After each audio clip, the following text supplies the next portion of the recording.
Hey guys, tonight we're diving into something that'll make you seriously reconsider dismissing that bizarre nightmare you had last time, dreams that literally saved people's lives throughout history. And I'm not talking about vague, oh, I had a bad feeling nonsense. These are detailed, specific dreams that warned people about exact dangers, giving them step-by-step survival instructions that kept them breathing when they should have been dead. Now, I know what you're thinking. Come on, dreams saving lives? What's next? Fortune cookies predicting lottery numbers. But buckle up, because we've got documented cases of people who would have been toast if they hadn't listened to their subconscious screaming, "Danger! Danger!" in the middle of the night. So, before you get comfortable, take a moment to like the video and subscribe, but only if you genuinely enjoy what I do here. And let me know in the comments where you're tuning in from and what time it is for you. I'm always curious if you're listening at 2 a.m. like a proper insomniac, or if you're one of those absolute legends who falls asleep to survival stories during their lunch break. And don't worry if you drift off halfway through. That's kind of the point. Though honestly, some of these stories might make you pay more attention to your own dreams. Because here's the thing, when your brain starts giving you detailed evacuation plans while you're unconscious, maybe it's time to listen. We're talking about dreams that turned ordinary people into accidental prophets, subconscious minds that worked better than early warning systems, and sleeping brains that apparently moonlighted as life coaches. Dreams don't just happen to you. Sometimes they happen for you, specifically to keep you alive when everything's about to go sideways. Let's start with what might be the most famous life-saving dream in ancient history. And by famous, I mean it's been buried under volcanic ash for nearly 2,000 years, until archaeologists started digging around and found some very interesting graffiti that tells a story so bizarre it makes modern disaster movies look like documentaries. Picture this. It's 79 CE in Pompeii, and Centurion Marcus Atilius Primus is having the worst nightmare of his military career. And when I say worst, I mean this isn't just some random anxiety dream about forgetting to polish his armor or disappointing his commanding officer. This is a full-scale Technicolor disaster simulation featuring Mount Vesuvius, that big, peaceful mountain that everyone in Pompeii thinks is just a lovely backdrop for their wine country lifestyle, completely dormant and totally harmless. Except in Marcus's dream, this dormant volcano is doing a very impressive impression of the mouth of hell itself, complete with special effects that would make Hollywood jealous and a level of geological accuracy. That shouldn't have been possible for someone living in 79 CE. Marcus Atilius wasn't just any random Roman soldier, having stress dreams about his assignment. This was a career military professional, a centurion of the 3 Gallica Legion with 23 years of active service under his belt. He'd fought Germanic tribes along the Rhine frontier, survived the brutal campaigns in Britain, and had seen enough real combat to understand the difference between genuine danger and imaginary fears.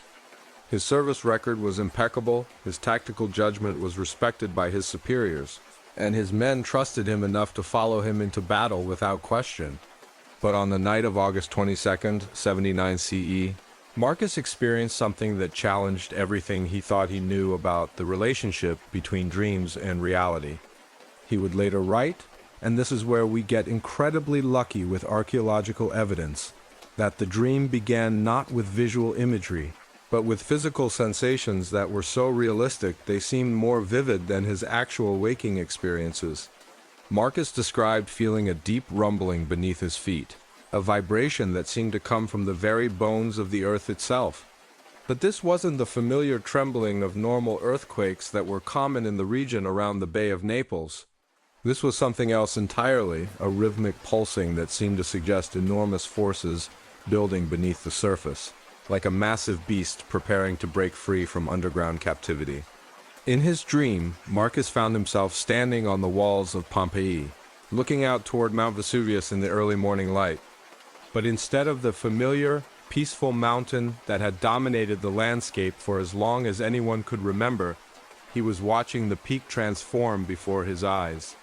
The mountain seemed to be swelling, growing larger and more ominous, as if something inside was pushing outward against the containing rock. Then, with a sound that Marcus described as the roar of 1,000 war horns combined with the screaming of 10,000 dying men, Mount Vesuvius exploded.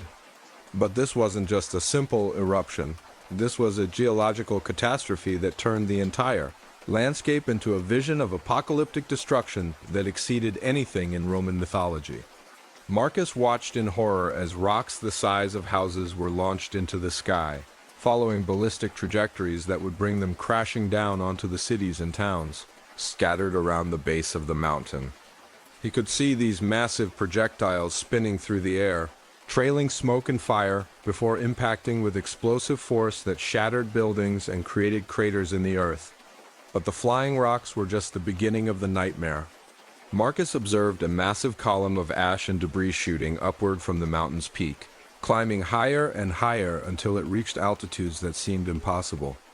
The column was so tall that it blocked out the sun, turning midday into midnight and creating an artificial storm system that generated its own lightning and thunder. Then came the most terrifying part of Marcus's dream, the pyroclastic flows. He watched as superheated clouds of gas, ash, and debris began pouring down the sides of the mountain like liquid fire, moving faster than the swiftest horse and consuming everything in their path. These weren't normal fires that could be fought or escaped. These were walls of superheated death that vaporized water, melted metal, and turned living beings into carbonized shadows. Marcus could see with perfect clarity how these pyroclastic flows would behave when they reached populated areas. He watched them pour through the streets of Pompeii like molten rivers, filling buildings, suffocating people, and preserving the entire city as a monument to volcanic destruction. He saw specific buildings that would collapse, specific streets that would become impassable, and specific areas that would become death traps for anyone caught in them. But what made Marcus's dream truly extraordinary was its precision about military logistics and tactical considerations. As a centurion, Marcus was trained to think in terms of troop movements, supply lines, and strategic positioning. His nightmare included detailed analysis of how the volcanic eruption would affect military operations in the region, which escape routes would remain passable, and what specific dangers his garrison would face if they remained in their current position. In his dream, Marcus watched his own 3 Gallica Legion garrison, stationed just outside Pompeii in what everyone considered a safe and strategically advantageous position. He saw his men sleeping peacefully in their barracks, completely unaware of the approaching disaster. He observed their daily routines, their guard schedules, and their emergency procedures, all of which would prove completely inadequate for dealing with a volcanic catastrophe. Marcus's nightmare showed him the exact sequence of events that would unfold when the eruption reached his garrison. He watched the first ash falls beginning to accumulate on the buildings, initially seeming like nothing more than an unusual weather phenomenon. He saw his men emerging from their quarters to investigate the strange darkness and the falling debris, not yet understanding the magnitude of what was approaching. Then Marcus witnessed the pyroclastic flows reaching his garrison's position. He watched in horror as the superheated clouds engulfed the military compound, killing every soldier instantly and burying the entire facility under tons of volcanic debris. He saw specific individuals among his men, soldiers he knew personally, men he had trained and fought alongside, being overwhelmed by the volcanic flows. But perhaps the most disturbing aspect of Marcus's dream was his clear understanding of the timing. He didn't just see a general disaster at some point in the future. He saw specific temporal markers that indicated exactly when these events would occur. He watched the sun's position in the sky, observed the shadows cast by buildings, and noted other details that allowed him to calculate precisely when the eruption would begin. According to Marcus's later written account, his dream provided him with what amounted to a detailed evacuation timeline. He saw that the eruption would begin in the late morning of the following day, that the initial explosive phase would last for several hours, and that the deadly pyroclastic flows would reach the populated areas around the mountain within a specific time frame that would allow for evacuation if people moved quickly enough. Marcus also observed the geographical factors that would determine survival or death during the volcanic disaster. His dream showed him that elevation would be crucial, Areas at higher altitudes would be safer from the pyroclastic flows that would follow valleys and low-lying areas. He saw that distance from the mountain would be important, but that simply moving away wouldn't be enough if you chose the wrong direction. Most importantly, Marcus's nightmare revealed the specific escape route that would provide the best chance of survival for his garrison. He watched potential evacuation paths, observing which roads would become blocked by volcanic debris and which routes would remain passable long enough to allow for escape. The optimal path led northeast toward Nola, a direction that seemed tactically illogical but would prove to be the only route that avoided the worst of the volcanic destruction. When Marcus woke up on the morning of August 23rd, he was drenched in sweat and experiencing what he described as a certainty more absolute than any I had gained through 20 years of military experience. This wasn't just a disturbing nightmare that would fade with consciousness. This was information that his rational mind recognized as tactically sound intelligence about an imminent threat to his command. But here's where Marcus faced a challenge that would make any modern military officer break out in a cold sweat. He needed to convince his superior officers to authorize the immediate evacuation of an entire garrison based on information he had received through a dream. In the Roman military system, where discipline and rational decision-making were paramount, I had a nightmare about the mountain exploding wasn't typically considered adequate justification for major tactical decisions. Marcus was facing potential career suicide. Roman military protocol demanded clear, verifiable intelligence before authorizing significant troop movements. Centurions who made unauthorized decisions based on unreliable information could face court-martial, demotion, or worse. The Roman army had conquered most of the known world through disciplined adherence to rational planning and evidence-based strategy, not through accommodation of supernatural visions. But Marcus had several factors working in his favor. First, his service record was exemplary. He had never shown signs of mental instability or poor judgment under pressure. Second, the region around Vesuvius had been experiencing minor earthquakes and other unusual geological activity for several days, creating a context where concerns about natural disasters seemed reasonable. Third, Marcus was known for his detailed knowledge of local geography and his skill at tactical analysis. Marcus decided to approach his commanding officers with a combination of dream information and rational military analysis. Rather than simply reporting a supernatural vision, he presented his concerns as a professional assessment of geological and tactical risks based on recent seismic activity and the strategic vulnerability of their current position. He pointed out that their garrison was positioned in a location that could become tactically disadvantageous if unusual natural events occurred. He noted that recent earthquakes suggested possible geological instability that could affect military operations. Most importantly, he argued that conducting a temporary relocation exercise would provide valuable training opportunities while reducing potential risks. Tribune Gaius Marcellus, the commanding officer responsible for the 3 Gallica garrison, found himself in an equally difficult position. Marcus was one of his most reliable centurions, and his tactical recommendations were usually sound.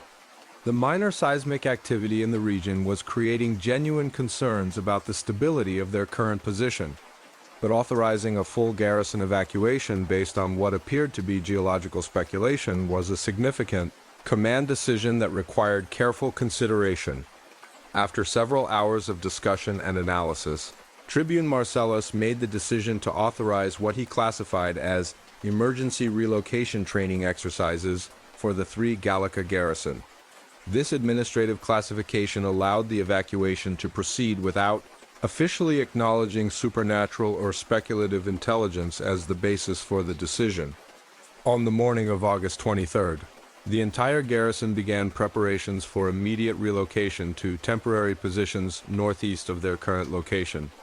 The movement was conducted as a standard military exercise with full equipment and supplies, following the exact route that Marcus had seen in his dream.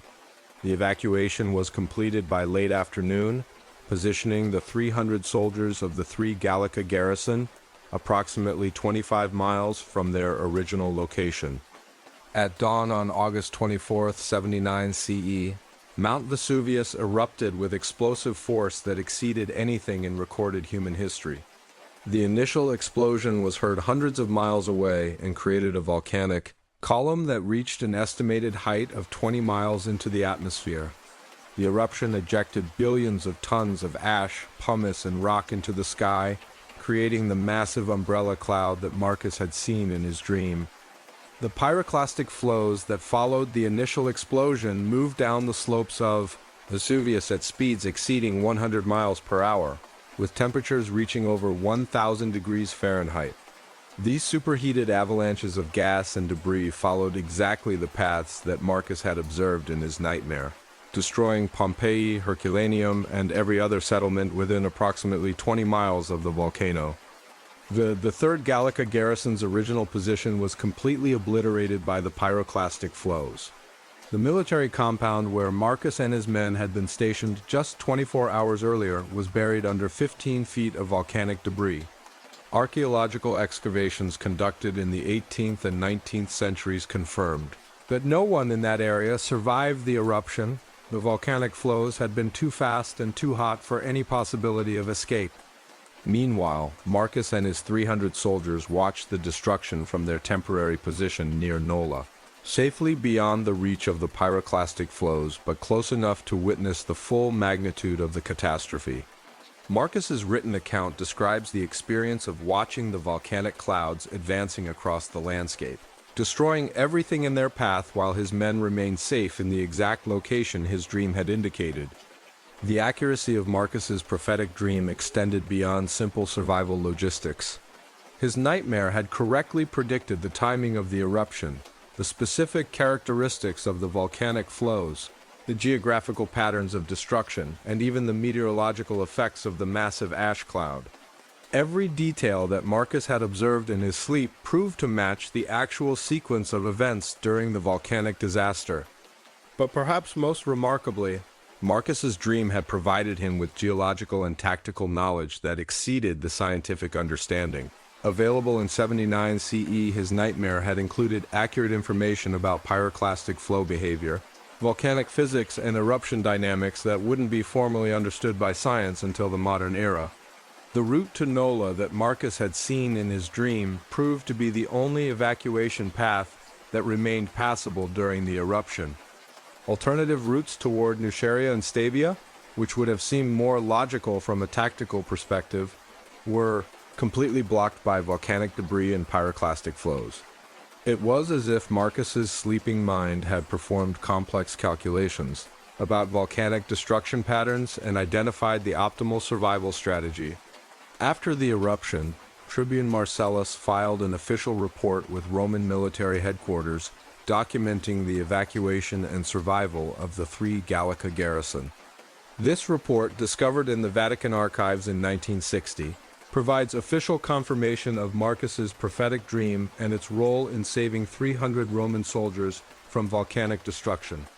Marcus himself wrote a detailed personal account of his experience, including descriptions of his dream content and analysis of how the prophetic information had proved accurate.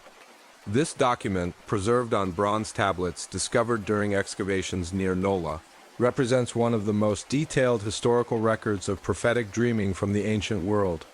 The Marcus Attilius case became legendary within Roman military circles, contributing to the development of protocols for handling unusual intelligence sources and supernatural warnings. Several other documented cases exist of Roman commanders making tactical decisions based on dream information, suggesting that Marcus's experience was part of a broader pattern of prophetic military intelligence. Modern geological analysis of the Vesuvius eruption has confirmed the scientific accuracy of Marcus's dream observations. Computer simulations of the pyroclastic flows match his descriptions of their speed, temperature, and geographical distribution. Seismic reconstructions of the eruption sequence align with his account of the timing and progression of volcanic events. What makes Marcus's story particularly compelling from a modern scientific perspective is how his dream provided him with accurate information about geological processes that weren't understood by ancient science. His nightmare included correct details about volcanic physics, ash cloud behavior, and eruption mechanics that suggest access to information beyond what was available through normal educational or observational channels. The survival of the Three Gallica garrison had significant historical consequences beyond the immediate preservation of 300 lives. These soldiers went on to serve in other Roman military campaigns, contributing to historical events that might have unfolded differently if they had been killed at Vesuvius. Several of the surviving soldiers eventually achieved positions of political and military leadership that influenced Roman policy and strategy. Marcus Attilius himself was promoted to higher command positions as a result of his demonstrated tactical judgment and crisis management skills.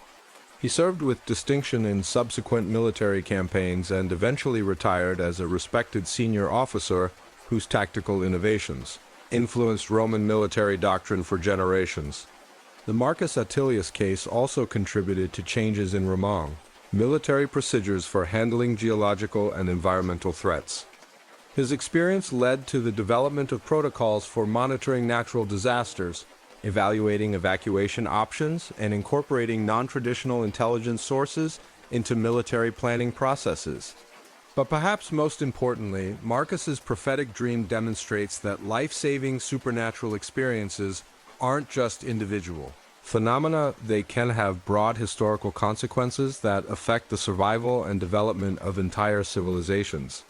When 300 Roman soldiers survived a volcanic disaster because their commander listened to a warning dream, the course of history was quietly but significantly altered. When your dreams start providing detailed geological analysis, precise timing information, and optimal evacuation strategies that save hundreds of lives during one of history's most devastating natural disasters, you're not just having random nightmares about volcanoes. You're dealing with a sleeping mind that somehow gained access to complex scientific information and used it to prevent a military catastrophe that would have changed the course of Roman history. Now let's jump forward about 1,800 years to World War I, where a British nurse named Agnes Morrison had a dream that saved an entire field hospital from being obliterated by German artillery. And the really fucked up part is that her dream included specific technical details about artillery trajectories, ballistic calculations, and German military procedures that she absolutely shouldn't have known. We're talking about a woman whose professional training involved wound care and medical procedures, not advanced mathematics and enemy military intelligence. Agnes Morrison wasn't some mystical battlefield oracle or mysterious figure from military legend. She was a completely ordinary, practical British woman who had volunteered for nursing service because she wanted to help wounded soldiers, not because she had any special interest in supernatural phenomena or prophetic experiences. Born in Yorkshire in 1889, Agnes had worked as a hospital nurse in Manchester before the war, dealing with the usual medical emergencies and patient care challenges that defined early 20th century healthcare. When Britain entered World War I in 1914, Agnes was among the thousands of women who volunteered for military nursing service, motivated by patriotic duty and genuine desire to provide medical care for soldiers wounded in combat. She completed her military nursing training at the Queen Alexandra's Imperial Military Nursing Service School in London, where she learned the specialized skills needed for battlefield medicine, trauma surgery assistance, wound cleaning and dressing, infection prevention, and the psychological care of soldiers suffering from shell shock and combat trauma. By 1917, Agnes had been serving at Casualty Clearing Station No. 44 near Ypres for 8 months, working in conditions that would challenge modern emergency medical professionals. Casualty clearing stations were positioned close enough to the front lines to receive wounded soldiers quickly, but far enough from the trenches to, theoretically, operate safely outside the range of enemy artillery. These facilities handled the most severe combat injuries, soldiers with shrapnel wounds, gas poisoning, traumatic amputations, and psychological breakdowns. Agnes was working 8-hour shifts during some of the bloodiest fighting of the Western Front, treating wounds that would give modern trauma surgeons nightmares. She had seen soldiers with their faces blown off by artillery fragments, men blinded by poison gas, and casualties with injuries so severe that morphine couldn't adequately control their pain. The psychological toll of this work was enormous. But Agnes had developed the emotional resilience necessary to function effectively in a war-zone medical environment.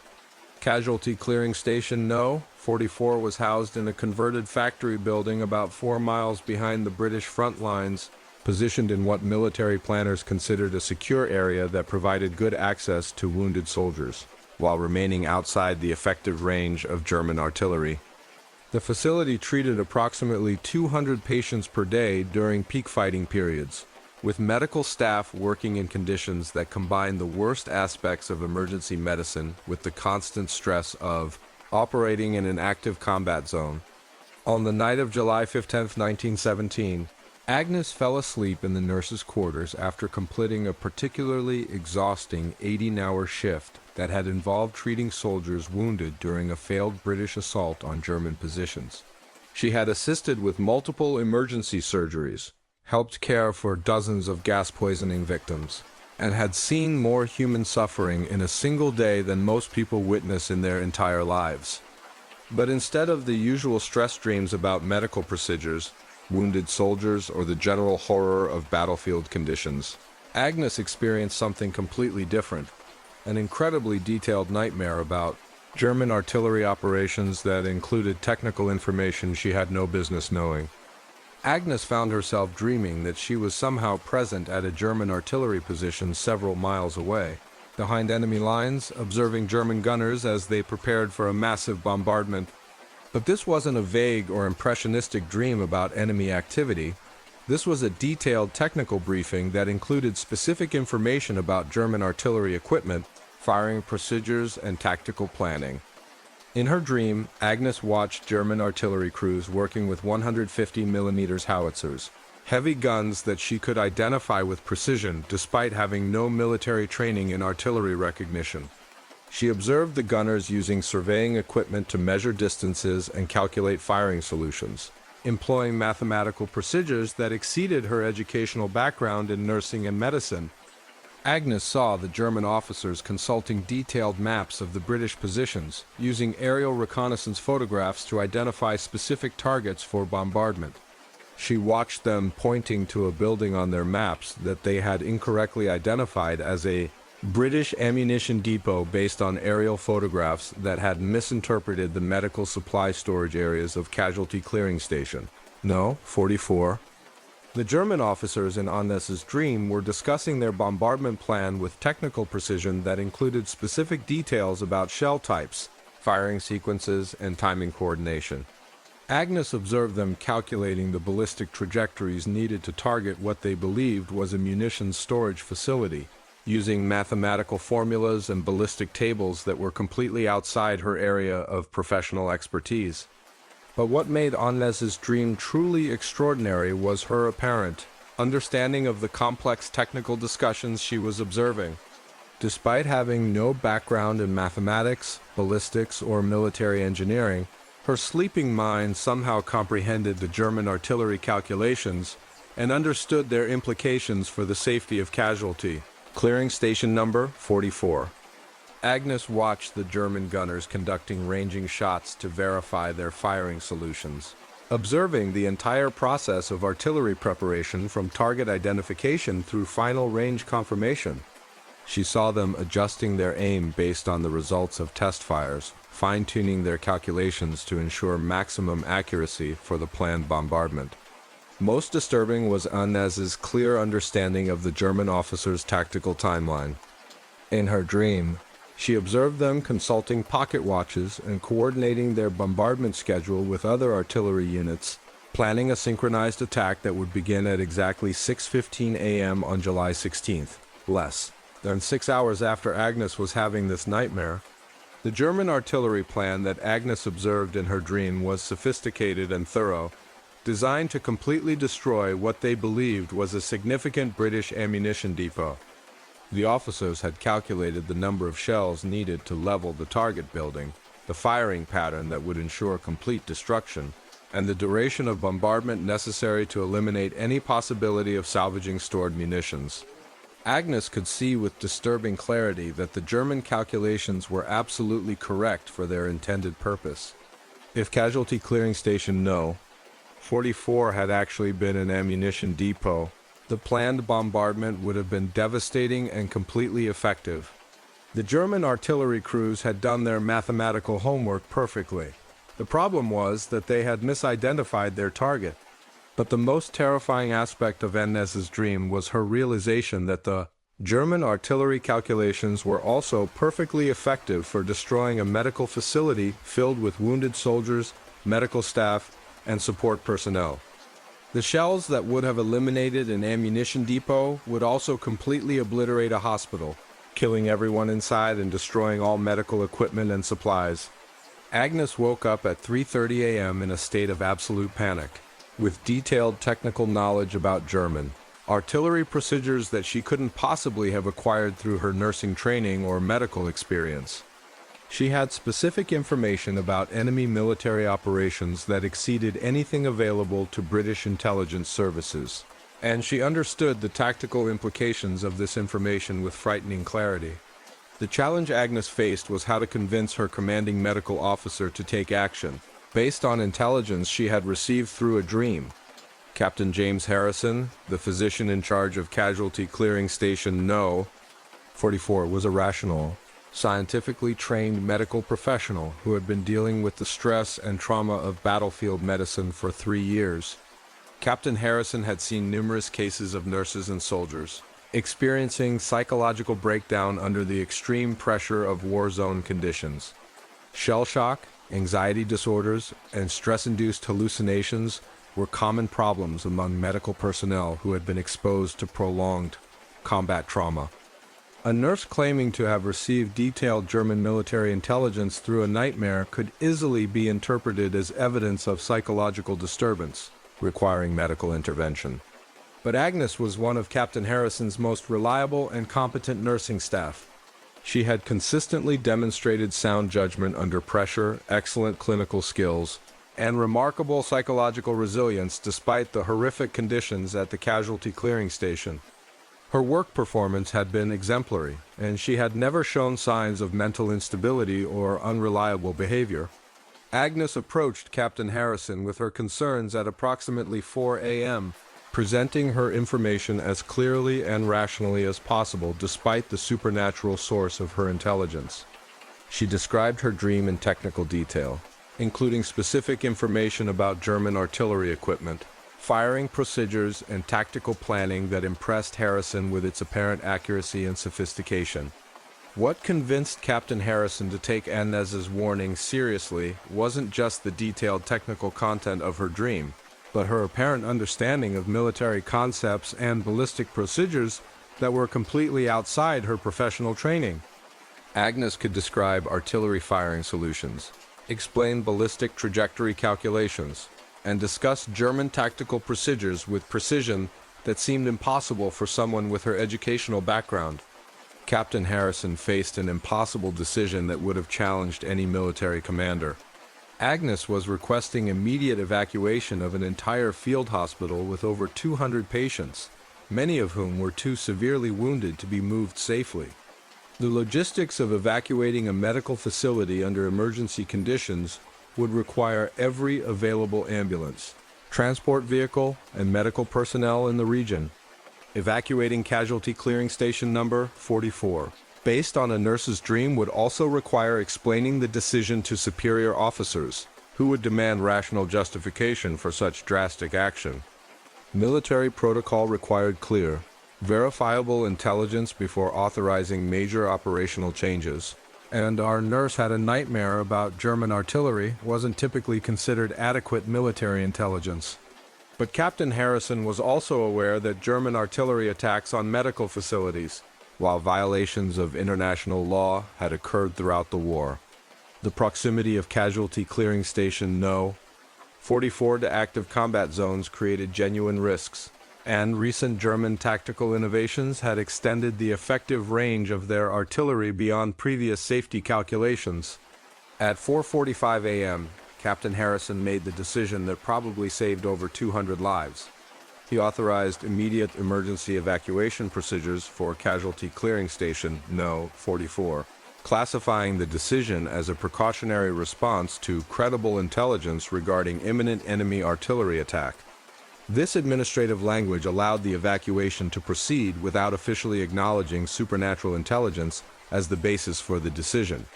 The evacuation of a field hospital with 200 patients was a logistical nightmare that required every available resource in the region.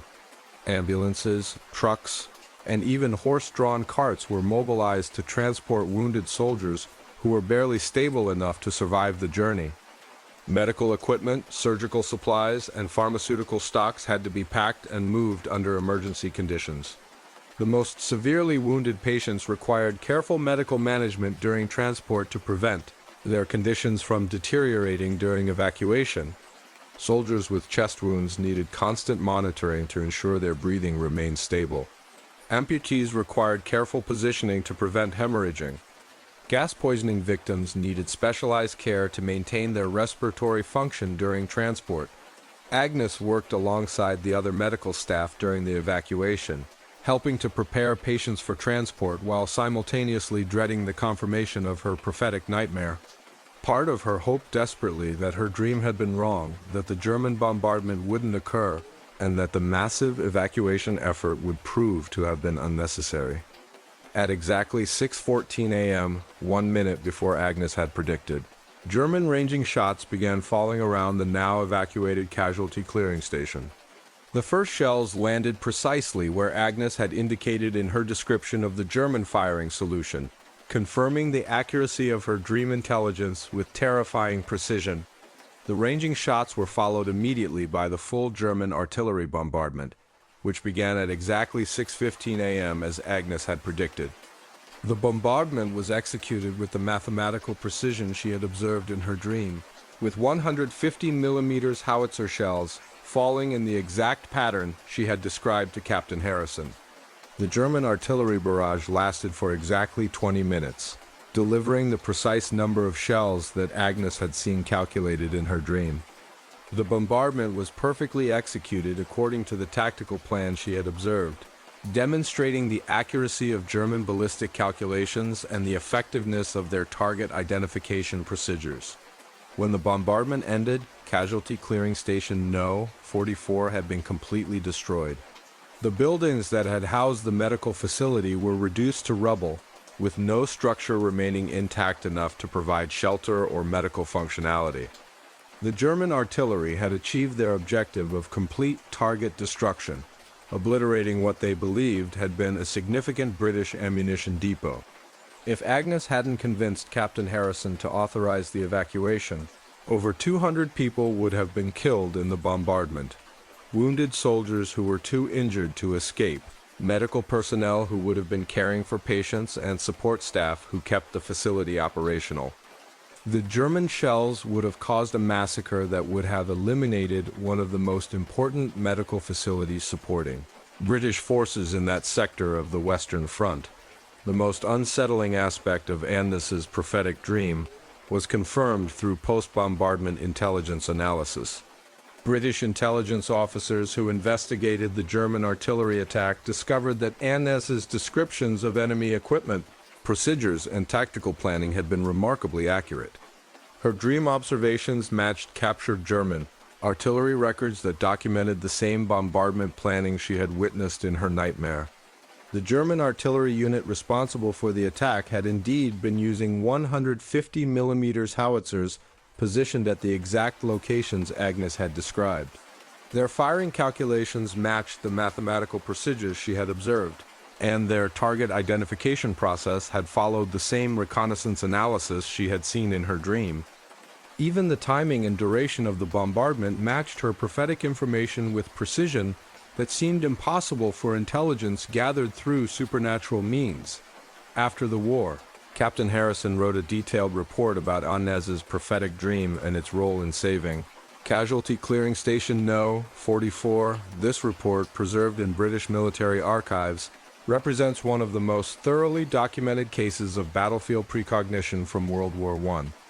Harrison's analysis concluded that Agnes had somehow gained access to accurate, real-time intelligence about German military operations through means that exceeded conventional explanation. Agnes continued her nursing service for the remainder of the war, but she never experienced another prophetic dream of comparable accuracy or significance. She said later that the experience had convinced her that consciousness operated according to principles that medical science didn't understand, and that human awareness might be capable of accessing information through channels that exceeded normal sensory and cognitive limitations. The Agnes Morrison case became part of unofficial military folklore about supernatural battlefield experiences, contributing to a broader pattern of documented precognitive incidents that occurred throughout World War I. Several other cases exist of military personnel receiving accurate advance warning about enemy attacks through dreams, suggesting that the extreme stress and life-or-death stakes of combat conditions might trigger enhanced consciousness capabilities in some individuals. Modern military psychologists who have studied the Agnes Morrison case note that her dream provided her with technical information about artillery procedures, ballistic calculations, and enemy tactical planning that exceeded her educational background and professional training. The level of mathematical and military detail in her prophetic dream suggests access to information that couldn't have been acquired through normal learning or observation. What makes Agnes's story particularly compelling from a contemporary scientific perspective is how her dream demonstrated apparent real-time surveillance of enemy activities, occurring several miles away behind enemy lines. Her nightmare provided her with accurate information about German military operations that were happening simultaneously with her sleep experience, suggesting consciousness capabilities that challenge conventional understanding of spatial and temporal limitations on human awareness. The survival of Casualty Clearing Station No. 44's patients and staff had broader consequences for the British war effort beyond the immediate preservation of lives. The medical personnel who survived the evacuation went on to provide medical care for thousands of additional wounded soldiers throughout the remainder of the war. The patients who were saved from the German bombardment eventually recovered and returned to service, contributing to British military operations that might have been affected by their loss. Agnes Morrison herself was awarded the Military Medal for her role in saving Casualty Clearing Station No. 44, though the official citation credited her with exceptional vigilance and dedication to patient safety, rather than acknowledging the supernatural source of her life-saving warning. She continued working as a nurse after the war, eventually becoming a nursing supervisor at Manchester Royal Infirmary. But perhaps most importantly, Agnes's prophetic dream demonstrates that life-saving supernatural experiences can provide access to technical and tactical information that exceeds the dreamer's normal knowledge and capabilities. Her nightmare didn't just warn her about a general danger, it provided her with detailed intelligence about enemy, military operations that enabled precise, effective countermeasures. When your dreams start providing accurate German artillery intelligence that includes ballistic calculations, tactical timing, and technical procedures that save over 200 lives during World War I, you're not just having anxiety nightmares about battlefield dangers. You're dealing with a sleeping mind that somehow gained access to real-time enemy military operations and processed that information into life-saving intelligence that exceeded the capabilities of conventional espionage systems. Captain William Robertson had been sailing the North Atlantic for 30 years when he experienced what might be the most life-saving dream in maritime history, a nightmare that prevented him from taking a job that would have put him on the Titanic's maiden voyage. And when I say this dream saved his life, I'm not talking about some vague premonition about bad things happening at sea. This was a detailed technical briefing about maritime disaster that included specific information about North Atlantic ice conditions, ship design flaws, and emergency procedures that exceeded Robertson's professional expertise. William Robertson wasn't some mystical sea captain or maritime fortune teller. He was a practical, experienced professional mariner who had spent 3 decades navigating some of the most challenging waters in the world without any particular interest in supernatural phenomena or prophetic experiences. Born in Liverpool in 1862, Robertson had gone to sea at age 16 as an apprentice aboard merchant vessels trading between Britain and North America.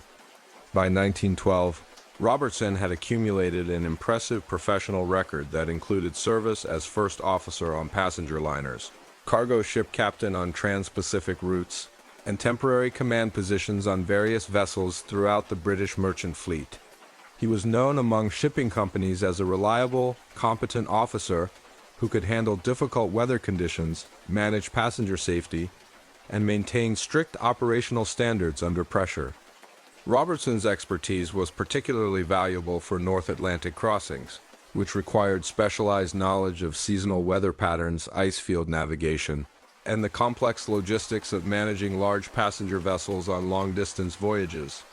He had successfully completed over 200 Atlantic crossings during his career, including several emergency situations where his seamanship had prevented serious accidents. In March 1912, Robertson was between assignments and looking for his next command position when the White Star Line approached him with what seemed like the opportunity of a lifetime. They offered him a position as relief captain on the maiden voyage of the RMS Titanic, the largest and most luxurious passenger ship ever constructed. The Titanic represented the pinnacle of maritime engineering and luxury travel, incorporating the most advanced safety features available in 1912. The ship's revolutionary watertight compartment system was designed to allow the vessel to survive flooding in multiple sections simultaneously. The Titanic was widely promoted as practically unsinkable due to its sophisticated safety systems and redundant emergency procedures. For an experienced sea captain like Robertson, serving aboard the Titanic's maiden voyage was exactly the kind of prestigious assignment that could define a maritime career. The voyage would attract international attention, wealthy passengers, and significant media coverage. Success in such a high-profile position could lead to permanent command opportunities with the White Star Line and establish Robertson's reputation among the world's premier passenger shipping companies. But starting in early March 1912, Robertson began experiencing recurring nightmares that challenged everything he thought he knew about maritime safety and the relationship between advanced ship design and operational security. These weren't general anxiety dreams about storms or rough seas. They were detailed disaster scenarios that included specific technical information about ship construction, ice navigation, and emergency procedures. Robertson's first nightmare occurred on March 8, 1912, exactly 5 weeks before the Titanic's scheduled departure. In his dream, he found himself on the bridge of a massive passenger liner that looked exactly like the Titanic, but the ship was operating under conditions that seemed to violate every principle of safe navigation that Robertson had learned during his 30-year career. The ship in Robertson's dream was traveling at excessive speed through waters that clearly contained ice hazards. He could see icebergs scattered throughout the area, some visible above the water surface, but others floating just beneath the surface where they would be difficult to detect until it was too late to avoid collision. The weather conditions in his nightmare included limited visibility that would make ice spotting even more challenging. But what made Robertson's dream truly disturbing was his understanding of the specific navigational errors that would lead to disaster. As an experienced North Atlantic captain, Robertson understood ice field behavior, seasonal drift patterns, and the navigational techniques needed to avoid collision with floating ice. His nightmare showed him a sequence of seemingly small mistakes that would combine to create catastrophic results. Robertson dreamed about receiving ice warnings from other ships, but failing to reduce speed adequately in response to the reported hazards. He observed lookouts who were having difficulty spotting ice due to unusual atmospheric conditions that affected visibility. He watched officers making course corrections that were insufficient to avoid danger areas where ice concentrations were highest. Most disturbing was Robertson's detailed observation of the collision itself. His nightmare showed him the exact angle of impact between the ship and an iceberg, the specific location along the ship's hull where contact would occur, and the precise type of damage that would result from the collision. This wasn't just a general ship hits iceberg scenario. This was an engineering analysis of structural failure that exceeded Robertson's professional training. Robertson's dream included incredibly specific details about how the collision would affect the Titanic's revolutionary watertight compartment system. He saw the iceberg creating a series of parallel gashes along the ship's starboard side, opening multiple compartments simultaneously and overwhelming the vessel's ability to isolate flooding damage. In his nightmare, Robertson watched water flooding into the ship faster than the pumping systems could remove it, creating a progressive flooding situation that would eventually overcome even the most advanced safety features. He observed the ship's design, which everyone believed made it unsinkable, actually contributing to the disaster by creating a false sense of security that led to inadequate emergency preparations. Robertson's dream also included disturbing details about the passenger experience during the disaster. He saw specific individuals, men in formal evening wear, women in elaborate gowns, children confused by the emergency procedures struggling to understand what was happening as the ship slowly developed an increasingly severe list to starboard. The most terrifying aspect of Robertson's nightmare was his observation of the emergency response procedures. He watched crew members trying to launch lifeboats under conditions they had never practiced, passengers receiving conflicting instructions about evacuation procedures, and a general sense of confusion that would prove fatal for many people aboard the ship. Robertson could see with horrifying clarity that the Titanic was carrying insufficient lifeboats for the number of passengers and crew aboard. His dream showed him the exact number of people who would be left without adequate evacuation options when the ship's condition became critical. This wasn't just a minor safety oversight. This was a fundamental design flaw that would cost hundreds of lives. But Robertson's nightmare extended beyond the immediate disaster to include the broader investigation that would follow the sinking. He dreamed about maritime safety experts discovering that the collision had exploited specific weaknesses in the Titanic's design, weaknesses that could affect other ships in the White Star Line fleet and that had been overlooked during the vessel's safety certification process. After experiencing the same detailed nightmare for 2 weeks straight, Robertson was psychologically shattered by the vividness and consistency of his disaster scenarios. The dreams were so realistic and technically accurate that they seemed more like memories of actual events than imaginary scenarios created by his sleeping mind. Robertson faced a career-defining decision that would challenge any professional mariner. The White Star Line was offering him a prestigious position that could establish his reputation and provide financial security for his family. But his recurring nightmares were so disturbing and technically detailed that he couldn't dismiss them as simple anxiety about a new assignment. On March 25, 1912, Robertson made the decision that probably saved his life. He contacted the White Star Line and declined their offer to serve as relief captain on the Titanic's maiden voyage, citing personal circumstances that made him unavailable for the scheduled sailing dates. His colleagues in the maritime industry thought he was insane to pass up such an extraordinary opportunity. The White Star Line was disappointed but not particularly concerned by Robertson's withdrawal from the Titanic assignment. They had several qualified captains available for relief duties, and Robertson's decision simply meant that the position would be offered to another experienced officer. Captain Edward Smith remained as the ship's primary commander, with additional officers assigned to support the maiden voyage. On April 14, 1912, the RMS Titanic sank in the North Atlantic after striking an iceberg, killing over 1,500 people in what became one of the most famous maritime disasters in history. Every detail that Robertson had seen in his recurring nightmares proved to be accurate. The excessive speed, despite ice warnings, the navigational errors, the specific type of collision damage, and the inadequate emergency procedures. The Titanic had indeed been traveling too fast for the ice conditions reported in the area. Lookouts had been having difficulty spotting icebergs due to atmospheric conditions that affected visibility exactly as Robertson had dreamed. The collision had occurred at the precise angle Robertson had observed, creating the parallel gashes along the starboard side that overwhelmed the ship's watertight compartment system. The emergency response had unfolded exactly as Robertson's nightmare had predicted. Crew members struggled to launch lifeboats under conditions they hadn't adequately practiced. Passengers received conflicting evacuation instructions. The insufficient number of lifeboats meant that hundreds of people were left without adequate means of escape when the ship's condition became critical. Robertson's prophetic dreams had been so accurate that they essentially provided him with advanced knowledge of specific technical failures, operational errors, and emergency response problems that would combine to create the Titanic disaster. His nightmare had included maritime engineering details, ice navigation analysis, and emergency procedure evaluation that exceeded his professional training and experience. But Robertson's story doesn't end with simply avoiding the Titanic disaster.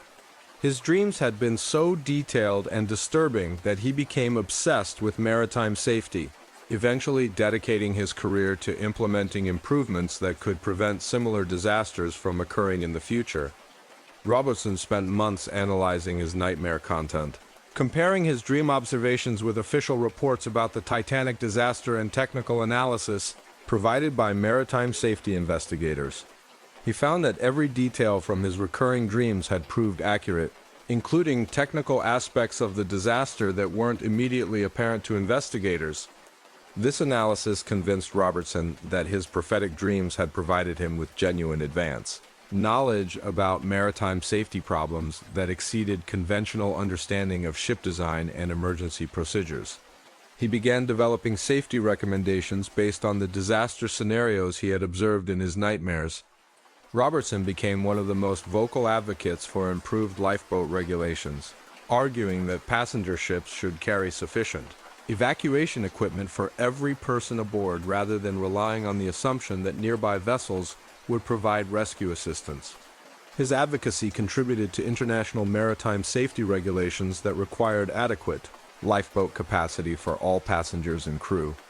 He also pushed for enhanced emergency training procedures, arguing that crew members needed regular practice with evacuation equipment under realistic conditions rather than the perfunctory safety drills that were standard. Practice in 1912. Robertson's recommendations led to the development of comprehensive emergency training programs that became mandatory for passenger ship crews. Robertson advocated for improved ice patrol systems that would provide more accurate and timely information about North Atlantic ice conditions. His work contributed to the establishment of the International Ice Patrol, which uses aircraft and ships to monitor ice field movements and provide navigation warnings to vessels operating in potentially dangerous areas. Perhaps most importantly, Robertson challenged the maritime industry's overconfidence in technological solutions to safety problems.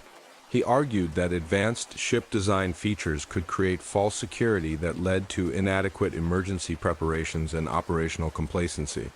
His analysis of the Titanic disaster emphasized the importance of maintaining conservative safety margins regardless of available technology. Robertson's influence on maritime safety extended far beyond his own career. The safety protocols he developed based on his Titanic nightmares became standard practice throughout the passenger shipping industry, and many of the emergency procedures used on modern cruise ships can be traced back to innovations he pioneered after his prophetic dreams. The really fascinating aspect of Robertson's case is that his dreams seem to have continued providing him with maritime safety insights throughout his subsequent career. He reported having prophetic dreams about other potential shipping accidents, allowing him to identify and correct safety problems before they could cause disasters. Other ship captains began consulting with Robertson about unusual dreams or premonitions they experienced, creating an informal network of maritime professionals who took dream-based safety warnings seriously. Several documented cases exist of ships changing course or altering procedures based on dream warnings that later proved to have prevented serious accidents. Robertson's consulting work helped shipping companies identify design flaws, operational risks, and emergency procedure problems that might not have been discovered through conventional safety analysis.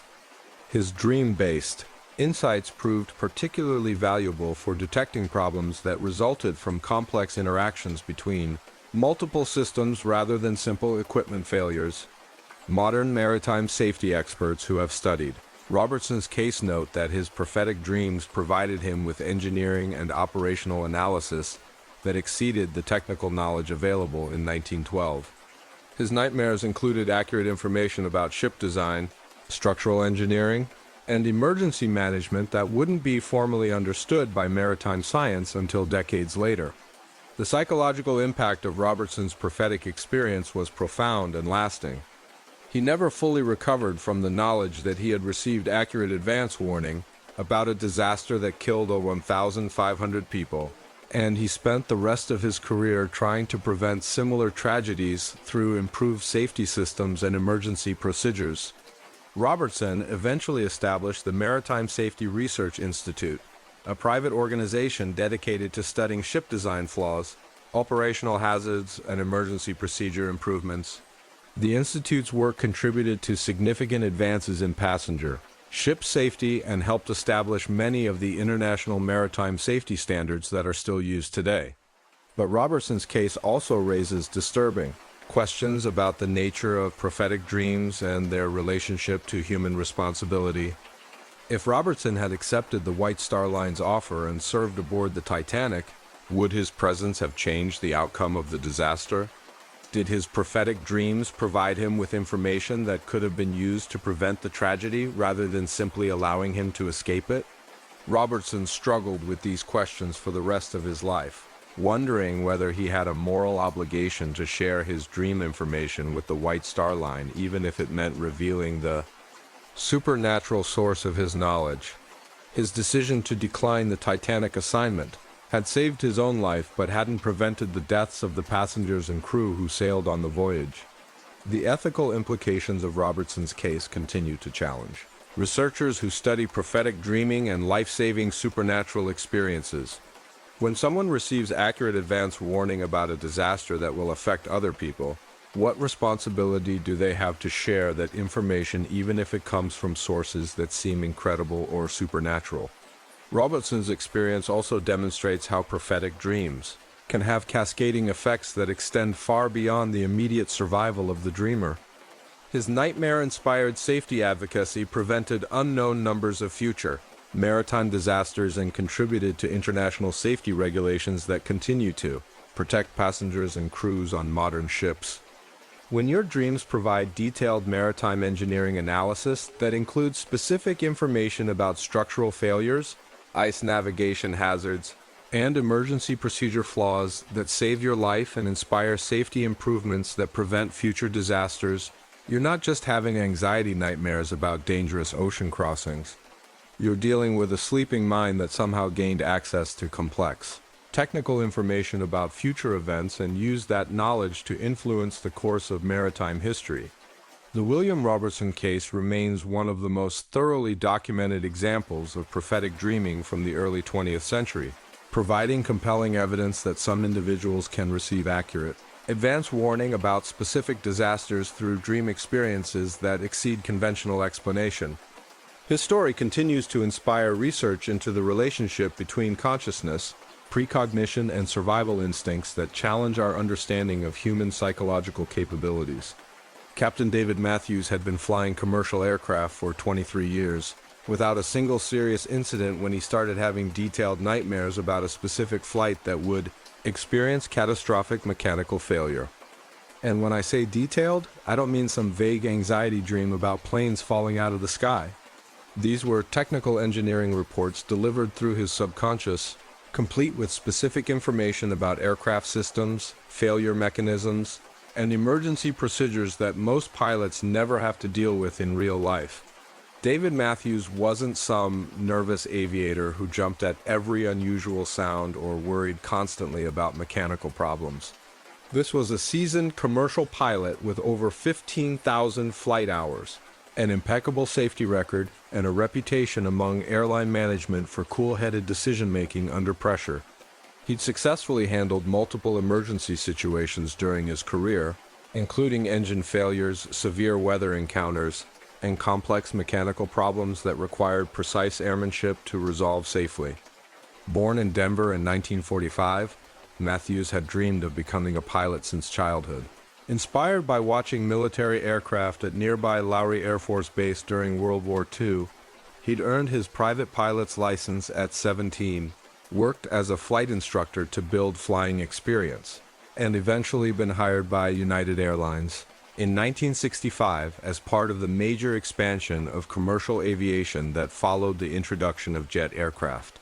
Matthews' career with United had been exemplary from the beginning. He'd progressed steadily through the ranks from flight engineer to first officer to captain, accumulating experience on various aircraft types including the Boeing 727, Douglas DC-8 and Boeing 747, his personnel files contain nothing but positive evaluations, commendations for professional conduct, and recognition for his skill at training new pilots in advanced aircraft systems. By 1988, Matthews was one of United's most senior 747 captains, qualified to fly the airline's longest international routes in most challenging weather conditions. The Boeing 747 was the flagship of United's fleet, used for high-capacity domestic routes and trans-Pacific flights that required exceptional pilot skill and extensive technical knowledge of complex aircraft systems. The 747 was an engineering marvel that represented the pinnacle of 1980s aviation technology. But it was also an incredibly complex machine with thousands of components that had to function perfectly to ensure safe flight operations. The aircraft's cargo loading systems, in particular, involved sophisticated mechanical and electrical systems that controlled the massive freight doors and pressurization systems necessary for high-altitude flight. Matthews understood 747 systems better than most pilots, having spent years studying the aircraft's technical manuals and participating in recurrent training programs that kept him current on the latest operational procedures and emergency protocols. He was particularly knowledgeable about the aircraft's cargo door systems, having dealt with several minor cargo door problems during his career that required careful troubleshooting and precise adherence to checklist procedures. In December 1988, Matthews was scheduled to pilot United Airlines Flight 811 from Honolulu to Auckland, New Zealand, a routine trans-Pacific flight that he'd flown dozens of times before without any significant problems. The route was one of United's most prestigious international assignments, requiring experienced crews and meticulous attention to operational details due to the long overwater flight time and limited diversion options. Flight 811 was scheduled to depart Honolulu at 1:34 a.m. local time on February 24, 1989, carrying 354 passengers and crew on what should have been an uneventful 9-hour flight to Auckland.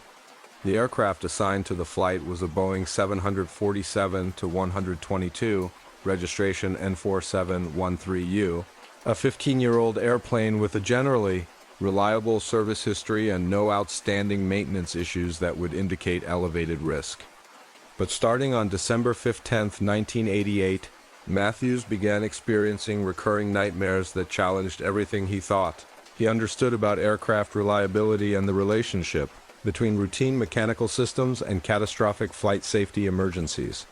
These weren't general aviation anxiety dreams, they were detailed technical analyses of aircraft system failures that included specific information about 747 engineering and emergency procedures. Matthews's first nightmare occurred during the early morning hours of December 16th, exactly 10 weeks before his scheduled Flight 811 assignment. In his dream, he found himself at the controls of a Boeing 747 at 23,000 feet over the Pacific Ocean when the aircraft's forward cargo door would suddenly and catastrophically fail, creating an emergency situation unlike anything in normal flight operations. But this wasn't just a simple cargo door opens scenario that might be covered in routine emergency training. Matthews's nightmare included incredibly specific technical details about the failure mechanism, the aerodynamic consequences of the structural damage, and the complex emergency procedures that would be necessary to maintain aircraft control and execute a successful emergency landing. In his recurring dream, Matthews experienced the exact sensory characteristics of the cargo door failure, a combination of explosive decompression, structural vibration, and aerodynamic disturbance that would be unlike anything in normal flight operations.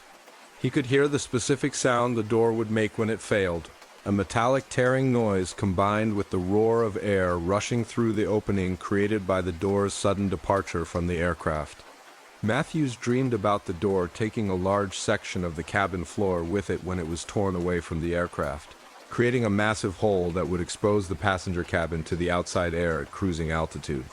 His nightmare included precise details about the size and location of this opening, the way it would affect cabin pressurization, and the immediate danger it would create for passengers seated in the affected area. What made Matthews's dream truly extraordinary was its technical accuracy about the aircraft's response to this type of structural damage. As an experienced 747 captain, Matthews understood aircraft flight characteristics and emergency procedures, but his nightmare included information about the specific ways this particular type of damage would affect aircraft controllability, system operation, and emergency doors.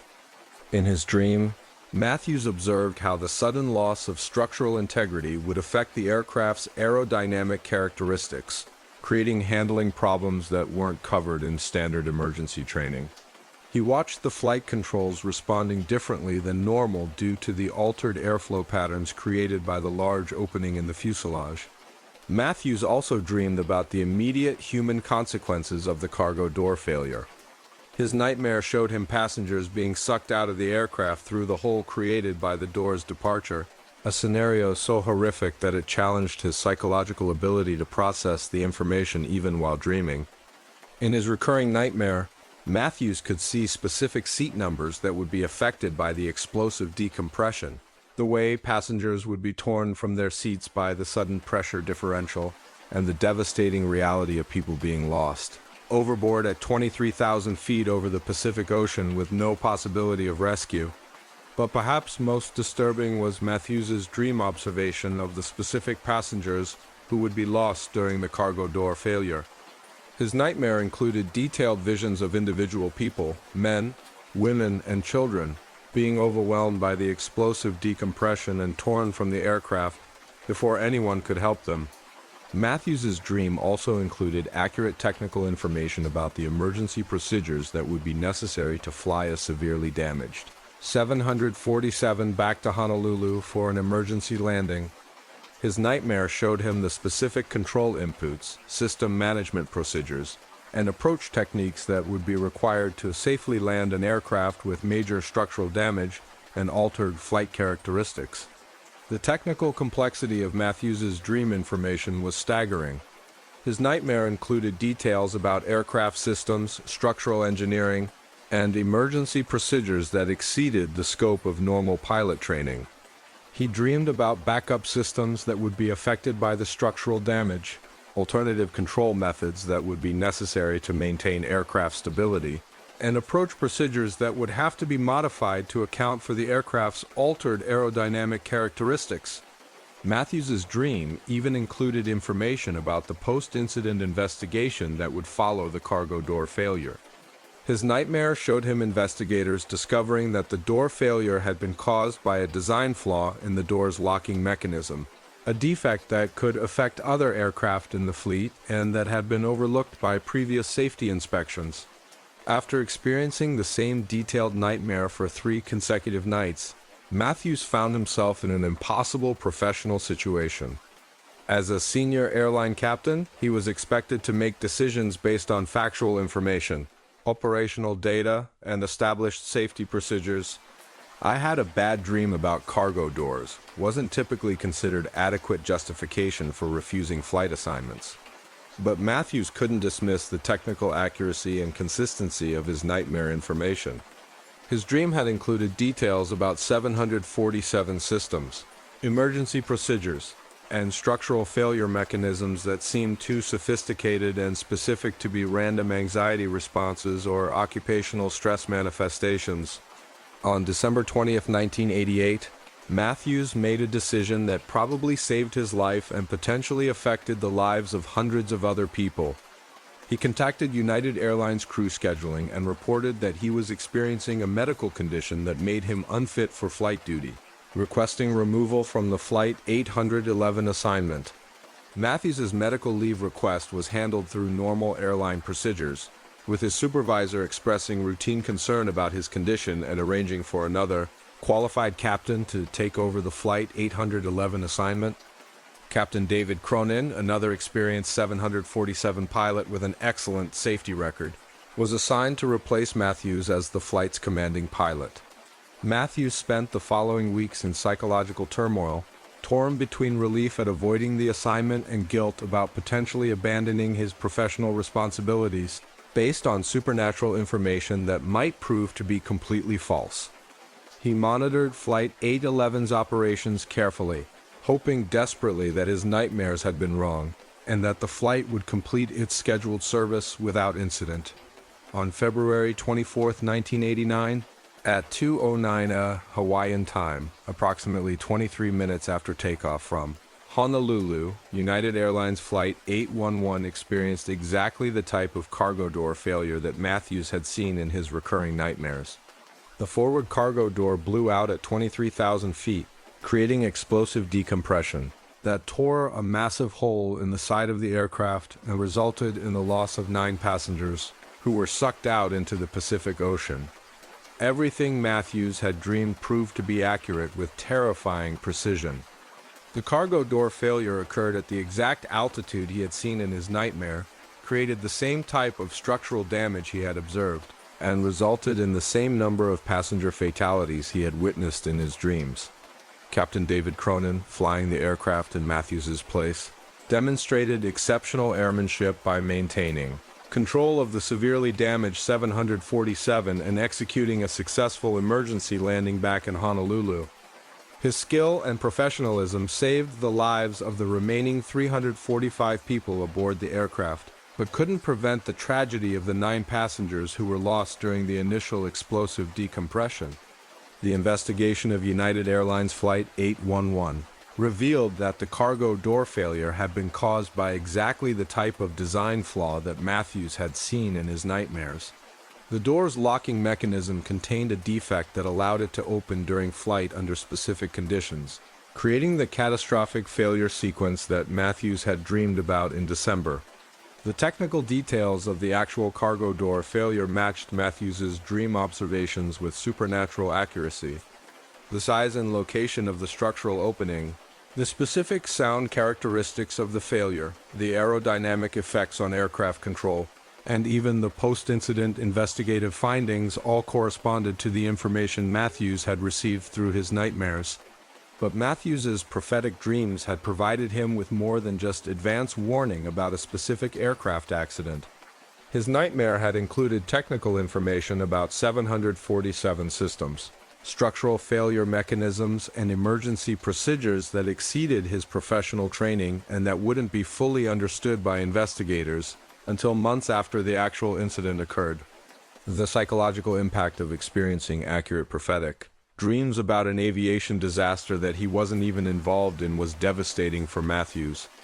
He knew that his decision to avoid Flight 811 had probably saved his own life, but he was haunted by the knowledge that 9 passengers had died in an accident he had foreseen but been unable to prevent. Matthews faced a crisis of professional identity and personal responsibility that would define the rest of his aviation career. As a pilot, he was trained to take action to prevent accidents and protect passenger safety.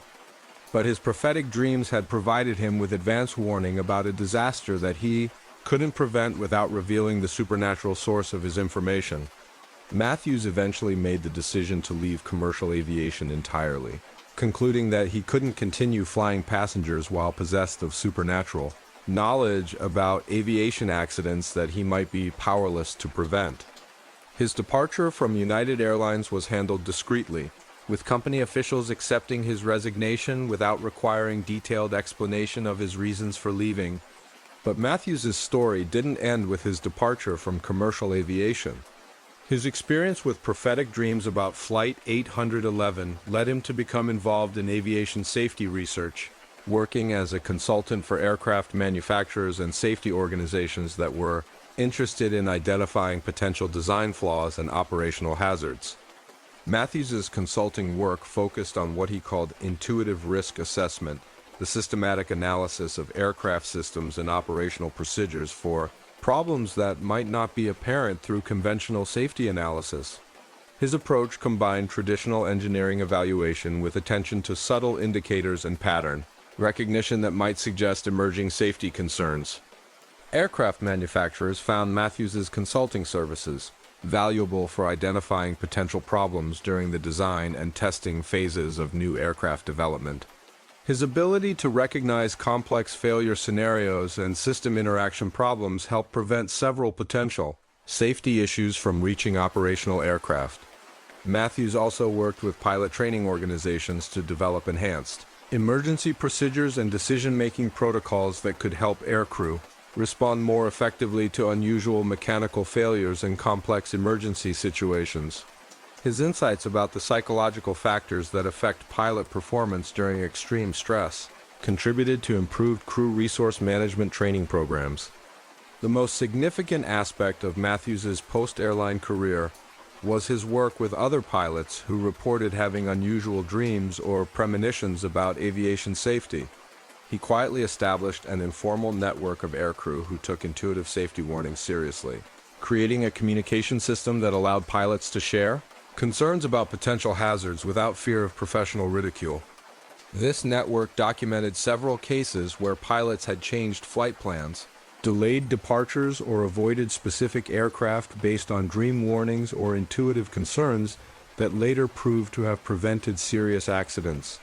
While the aviation industry couldn't officially endorse supernatural safety practices, many airlines began encouraging crews to trust their instincts about potential hazards and to report any safety concerns regardless of their source. Matthews's research into prophetic aviation dreams revealed patterns that suggested some pilots might be particularly sensitive to subtle indicators of mechanical problems or operational hazards. Experienced aircrew who had developed deep familiarity with aircraft systems and flight operations seemed more likely to have accurate intuitive warnings about potential safety problems. The technical accuracy of prophetic aviation dreams was particularly remarkable because modern aircraft are so complex that even experienced pilots typically understand only a fraction of the systems and subsystems that must function properly for safe flight operations. Dreams that included accurate information about system failures, structural problems, and emergency procedures suggested access to technical knowledge that exceeded normal pilot training. Matthews collaborated with aviation psychologists and human factors researchers to study the relationship between pilot experience, intuitive decision-making, and safety outcomes. Their work identified cognitive and perceptual factors that contributed to enhanced situational awareness and hazard recognition among experienced aircrew. Modern aviation safety systems have begun incorporating some aspects of Matthews's insights about intuitive risk assessment and enhanced pilot awareness. Flight data monitoring programs now pay attention to subtle patterns in pilot behavior and decision-making that might indicate unconscious recognition of developing safety problems. The Federal Aviation Administration has quietly acknowledged that experienced pilots sometimes demonstrate awareness of safety hazards that can't be detected through conventional monitoring systems. While they don't officially endorse prophetic dreams or supernatural safety practices, aviation authorities encourage crews to report safety concerns based on any source of information that might indicate potential problems. Matthews's influence on aviation safety extended beyond his consulting work to broader changes in how the industry approaches risk assessment and hazard identification. His emphasis on paying attention to subtle indicators and pattern recognition contributed to the development of proactive safety management systems that try to identify problems before they result in accidents. The cargo door design flaw that caused the Flight 811 accident was eventually corrected through mandatory modifications to the Boeing 747 fleet, preventing similar failures on other aircraft. Matthews's prophetic dreams had provided advance warning about a systemic safety problem that affected hundreds of aircraft and could have caused additional accidents if not corrected. But the broader implications of Matthews's case extended beyond aviation safety to fundamental questions about consciousness, precognition, and the relationship between human awareness and technological systems. His experience suggested that some individuals might be capable of unconsciously detecting subtle indicators of system failures or operational hazards that exceed the capabilities of conventional monitoring equipment. Modern research on pilot decision-making and situational awareness has validated some aspects of Matthews's theories about intuitive safety assessment. Studies have shown that experienced pilots often recognize dangerous situations through pattern recognition and unconscious information processing that operates faster than conscious analytical thinking. Neuroscience research has identified brain mechanisms that might contribute to enhanced hazard recognition and intuitive decision-making among experienced professionals. The unconscious mind appears capable of processing complex information about system states and environmental conditions that can provide early warning about developing problems. The ethical implications of Matthews's case continue to challenge aviation professionals and safety researchers. If pilots can receive accurate advance warning about specific accidents through dream experiences, what responsibility do they have to act on such information even when it comes from sources that seem incredible or supernatural? Matthews's experience also raises questions about the integration of traditional knowledge and intuitive assessment methods with modern scientific approaches to aviation safety. Indigenous cultures around the world have developed sophisticated understanding of environmental hazards and transportation risks that includes attention to dreams, intuitive warnings, and other sources of information that Western science typically dismisses.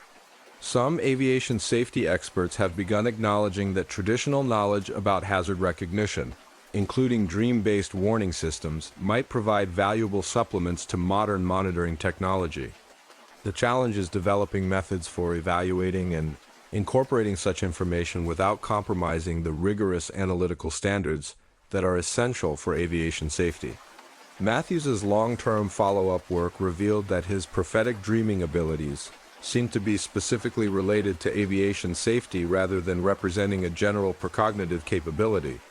He continued to have occasional dreams about potential aircraft problems throughout his consulting career, but he never experienced similar prophetic abilities related to other types of events or dangers. The specificity of Matthews's prophetic dreams suggested that his unconscious awareness might be particularly sensitive to aviation-related hazards due to his extensive professional experience and deep familiarity with aircraft systems and flight operations. His sleeping mind seemed capable of processing subtle information about aviation safety that exceeded his conscious analytical capabilities. But Matthews also discovered the psychological burden of possessing prophetic knowledge about potential disasters that he might be unable to prevent. The responsibility of having advance warning about aviation accidents created ongoing stress and anxiety that affected his mental health and personal relationships long after he had left commercial aviation. Matthews worked with mental health professionals to develop coping strategies for managing the psychological impact of prophetic experiences and the sense of responsibility that accompanied supernatural knowledge about potential disasters. His therapeutic approaches helped other individuals who had experienced similar prophetic abilities related to various types of accidents and catastrophes. The broader implications of Matthews's research extended beyond aviation to fundamental questions about consciousness, technological interaction, and the relationship between human awareness and complex systems. His work suggested that experienced professionals might develop unconscious sensitivity to system states and operational hazards that could provide early warning about developing problems. Modern safety management theory has begun incorporating some aspects of Matthews's insights about intuitive hazard recognition and enhanced professional awareness. Proactive safety programs now encourage workers in high-risk industries to pay attention to subtle indicators and pattern recognition that might suggest emerging safety concerns. The practical applications of Matthews's work have been limited by the unpredictable and unreliable nature of prophetic experiences. While some individuals have demonstrated remarkable accuracy in safety-related dreams, the overall reliability of such experiences remains too low for incorporation into official safety management systems. However, Matthews's research has influenced the development of safety culture programs that encourage workers to trust their instincts about potential hazards and to report safety concerns based on any source of information that might indicate developing problems. These programs treat intuitive awareness as one source of safety information among many rather than relying exclusively on supernatural warnings. Matthews's legacy continues to challenge conventional boundaries between scientific and intuitive approaches to safety, management, and hazard recognition. His work demonstrated that serious investigation of anomalous experiences could yield valuable insights about human consciousness and professional expertise. even when the underlying mechanisms remained poorly understood. When your dreams start providing accurate aircraft system failure analysis that includes technical specifications about cargo door mechanisms, structural failure patterns, and emergency procedures that saves your life and contributes to industry-wide safety improvements, you're not just having occupational anxiety nightmares about aviation accidents. You're dealing with a sleeping mind that somehow gained access to complex technical information about future mechanical failures and processed it into life-saving warnings that exceeded the capabilities of conventional aircraft monitoring systems. Captain David Matthews' experience remains one of the most thoroughly documented cases of prophetic dreaming about technological disasters, providing compelling evidence that some individuals can receive accurate advance warning about specific mechanical failures through dream experiences that challenge our understanding of consciousness, technical expertise, and the relationship between human awareness and complex technological systems. During the Vietnam War, Sergeant Michael Rodriguez experienced what military psychologists would later classify as tactical precognitive, dreaming detailed nightmares about specific combat situations that allowed him to avoid ambush and save his squad from casualties. And when I say detailed, I'm not talking about some vague soldier's intuition about bad vibes in the jungle. These were precise tactical intelligence reports delivered through his subconscious, complete with enemy positions, attack timing, and optimal counter strategies that exceeded anything available through normal military intelligence channels. Rodriguez was a 23-year-old squad leader from East LA, leading a 12-man patrol unit in the Mekong Delta during 1968, one of the bloodiest years of the Vietnam conflict. He'd been in country for 8 months, long enough to develop the kind of survival instincts that kept soldiers alive in an environment where the enemy could be anywhere and everywhere, but not long enough to be completely burned out by the psychological stress of constant combat operations. The Mekong Delta was particularly challenging terrain for American forces, a maze of rivers, canals, rice paddies, and dense vegetation that provided perfect cover for Viet Cong guerrilla operations. Enemy fighters could move through the waterways virtually undetected, set up ambush along patrol routes, and disappear back into the landscape before American forces could mount effective counterattacks. Rodriguez's unit was responsible for conducting search and destroy operations in an area about 20 kilometers southwest of Can Tho, patrolling villages in rural areas where Viet Cong activity was suspected but never quite confirmed. These patrols were dangerous, tedious work that required constant vigilance and split-second decision-making under conditions where a single mistake could result in multiple casualties. On the night of June 12, 1968, Rodriguez experienced his first tactical precognitive dream, a detailed nightmare about his squad walking into a carefully planned Viet Cong ambush along a specific trail they were scheduled to patrol the next morning. But this wasn't just general combat anxiety translated into dream imagery. This was precise tactical intelligence that included enemy positions, weapons placement, and attack coordination. In his dream, Rodriguez could see exactly where Viet Cong fighters were positioned along the patrol route, how many enemies were involved in the ambush, and what types of weapons they would use during the attack. He observed spider holes concealed in the trail banks, punji stake traps positioned to channel his squad into the kill zone, and coordination signals that the enemy would use to initiate simultaneous fire from multiple positions. The level of tactical detail in Rodriguez's nightmare was extraordinary. He could identify specific trees and terrain features where enemy fighters were hidden, observe the camouflage techniques they were using to remain undetected, and even see the hand signals they would use to coordinate their attack timing. This was the kind of intelligence that would normally require extensive reconnaissance or captured enemy documents to obtain. Rodriguez's dream also included information about the enemy's escape routes and contingency, plans if the ambush didn't proceed as planned. He saw exactly how the Viet Cong fighters would withdraw from their positions, which direction they would retreat, and how they would use the terrain to avoid pursuit by American forces responding to the attack. When Rodriguez woke up on the morning of June 13th, he was faced with a tactical decision that would challenge any squad leader's judgment. His dream had provided him with detailed intelligence about a specific ambush that was supposedly waiting for his patrol, but acting on information received through supernatural means wasn't exactly standard military procedure. Rodriguez decided to alter his squad's patrol route based on the intelligence from his dream, taking them through alternative terrain that would avoid the ambush site he had seen in his nightmare. His men were initially confused by the route change, which seemed to make their patrol longer and more difficult without any obvious tactical justification.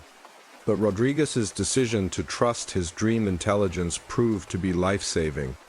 Later that day, another American patrol unit used the original route that Rodriguez's squad had been scheduled to follow and was ambushed exactly as Rodriguez had dreamed. The attack occurred at the precise location, time, and manner that he had observed in his nightmare, resulting in 3 American casualties and 1 fatality. This pattern of tactical precognitive dreaming continued for Rodriguez throughout his remaining tour in Vietnam. He would have detailed dreams about enemy activities, ambush locations, booby trap placement, and other combat hazards that consistently proved accurate when his predictions were tested against actual enemy actions. Rodriguez's squad developed an unusual reputation for successfully avoiding enemy contact while operating in areas where other units regularly encountered Viet Cong resistance. His men began referring to their sergeant's jungle sense and his uncanny ability to detect danger before it became apparent through normal tactical observation. The psychological impact of experiencing accurate combat precognition was complex and disturbing for Rodriguez. While his prophetic dreams were keeping his squad alive, they were also exposing him to detailed, advanced knowledge of violence and death that created ongoing psychological stress and moral conflicts about the nature of warfare. Rodriguez eventually completed his tour without losing a single man from his squad, an almost unprecedented achievement for a unit operating in the Mekong Delta during 1968. His success rate was so exceptional that it attracted attention from military intelligence officers who were interested in understanding his tactical methods and decision-making processes. After returning to the United States, Rodriguez struggled with readjusting to civilian life and processing the psychological impact of his Vietnam experience. The prophetic combat dreams that had saved his squad's lives had also created a form of psychological dependency where he felt responsible for protecting other people from dangers that only he could foresee. Rodriguez eventually became involved in veteran counseling and military psychology research, working with other combat veterans who reported having similar precognitive experiences during their military service. His work contributed to broader understanding of how extreme stress and life or death situations might trigger enhanced awareness capabilities in some individuals. Modern military psychologists who have studied Rodriguez's case note that his tactical precognitive dreams provided him with enemy intelligence that exceeded the capabilities of available reconnaissance and surveillance systems. His nightmare observations about Viet Cong positions, tactics, and timing proved more accurate than information gathered through conventional military intelligence methods. In 1995, Jennifer Walsh was a working mother in suburban Chicago when she started having recurring nightmares about her 8-year-old son Tommy being hit by a car at a specific intersection near their home. But these weren't typical parental anxiety dreams about childhood dangers. They were detailed, precise visions that included exact timing, weather conditions, and a specific chain of events that would lead to catastrophe. And the really disturbing part was how Jennifer's nightmare included information about circumstances she couldn't possibly have known through normal maternal worry. Jennifer wasn't some overprotective helicopter parent who lived in constant fear about her children's safety. She was a practical, level-headed woman who worked as an accountant and managed her family's daily routine with the kind of organized efficiency that comes from balancing career responsibilities with single motherhood. Born and raised in Chicago, Jennifer understood urban traffic patterns and had taught Tommy standard street safety rules from an early age. Tommy was a typical 8-year-old boy, energetic, curious, and generally responsible about following safety rules, but occasionally prone to the kind of impulsive behavior that makes parents worry about traffic accidents and playground injuries. He walked to school every day along a route that Jennifer had carefully planned to minimize exposure to busy intersections and dangerous traffic situations. The intersection where Jennifer's nightmares were focused was located 3 blocks from their house, at the corner of Maple Avenue and 10th Street, a location that Tommy passed twice daily on his way to and from Lincoln Elementary School. It was a standard suburban intersection with stop signs, crosswalks, and generally light traffic that shouldn't have posed unusual risks for a careful child who understood basic pedestrian safety.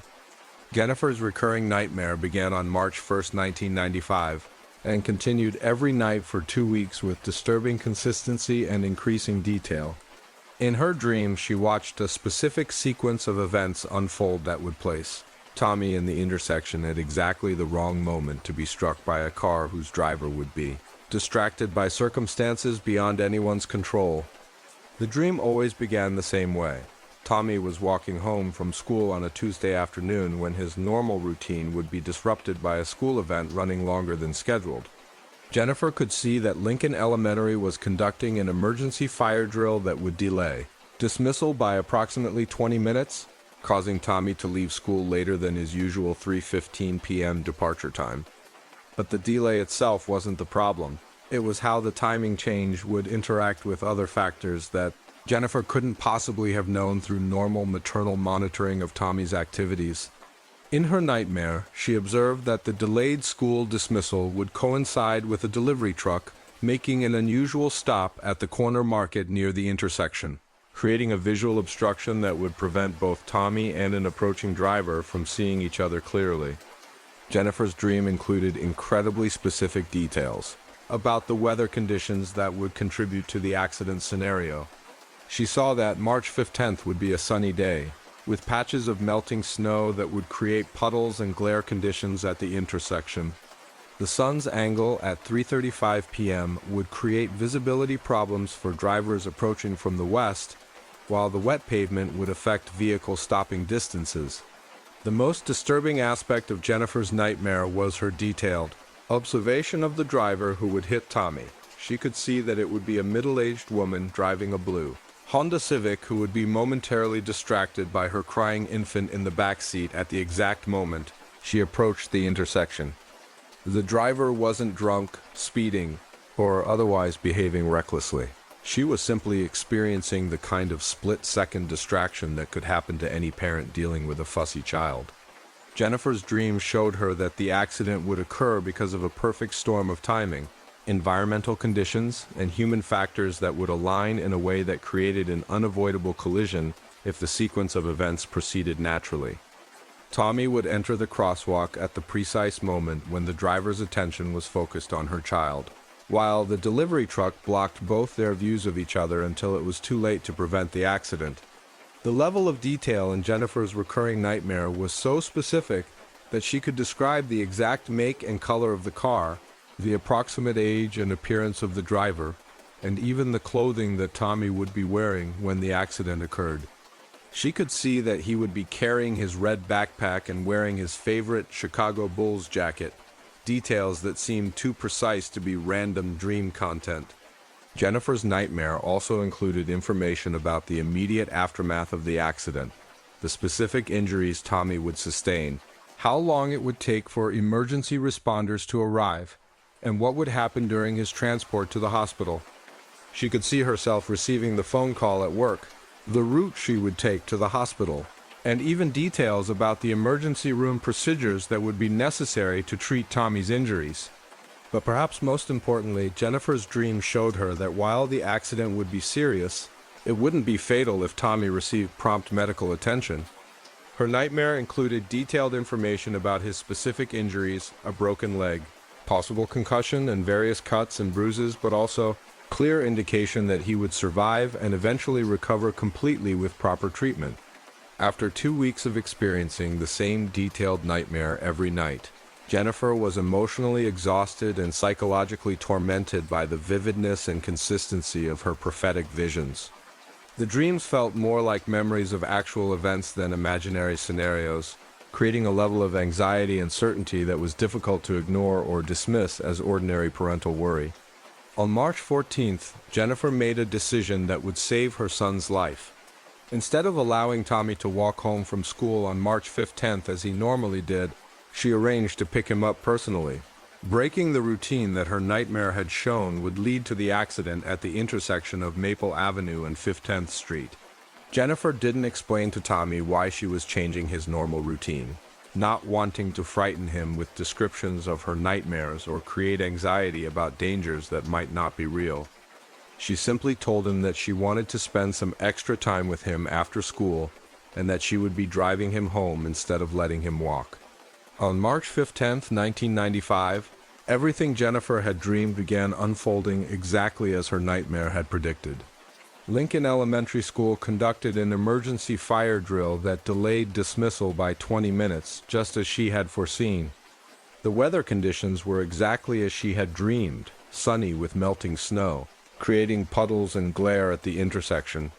At 3:35 p.m., a blue Honda Civic driven by a middle-aged woman with a crying infant approached the intersection of Maple Avenue and 15th Street at the exact moment when a delivery truck was parked at the corner market, creating the visual obstruction that Jennifer had seen in her dreams. Another child from Tommy's school, 8-year-old Kevin Murphy, who lived 2 blocks away, was walking through the crosswalk at precisely the moment when the distracted driver couldn't see him clearly. The accident occurred exactly as Jennifer had dreamed, except that Kevin Murphy was struck instead of Tommy. The child sustained injuries that matched Jennifer's nightmare visions, a broken leg, possible concussion, and various cuts and bruises, but survived because emergency responders arrived quickly and provided appropriate medical treatment. Jennifer learned about the accident when she arrived at Lincoln Elementary to pick up Tommy, finding emergency vehicles at the intersection and learning that a child from his school had been hit by a car at the exact location and time that her nightmares had predicted.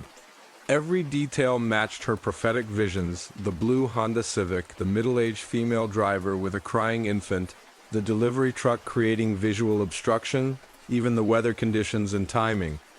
The psychological impact of witnessing her nightmare scenario play out in real life, but with another child as the victim, was devastating for Jennifer. She was grateful that Tommy had been spared, but she was haunted by the knowledge that her prophetic dreams had been accurate in every detail, except for the identity of the victim.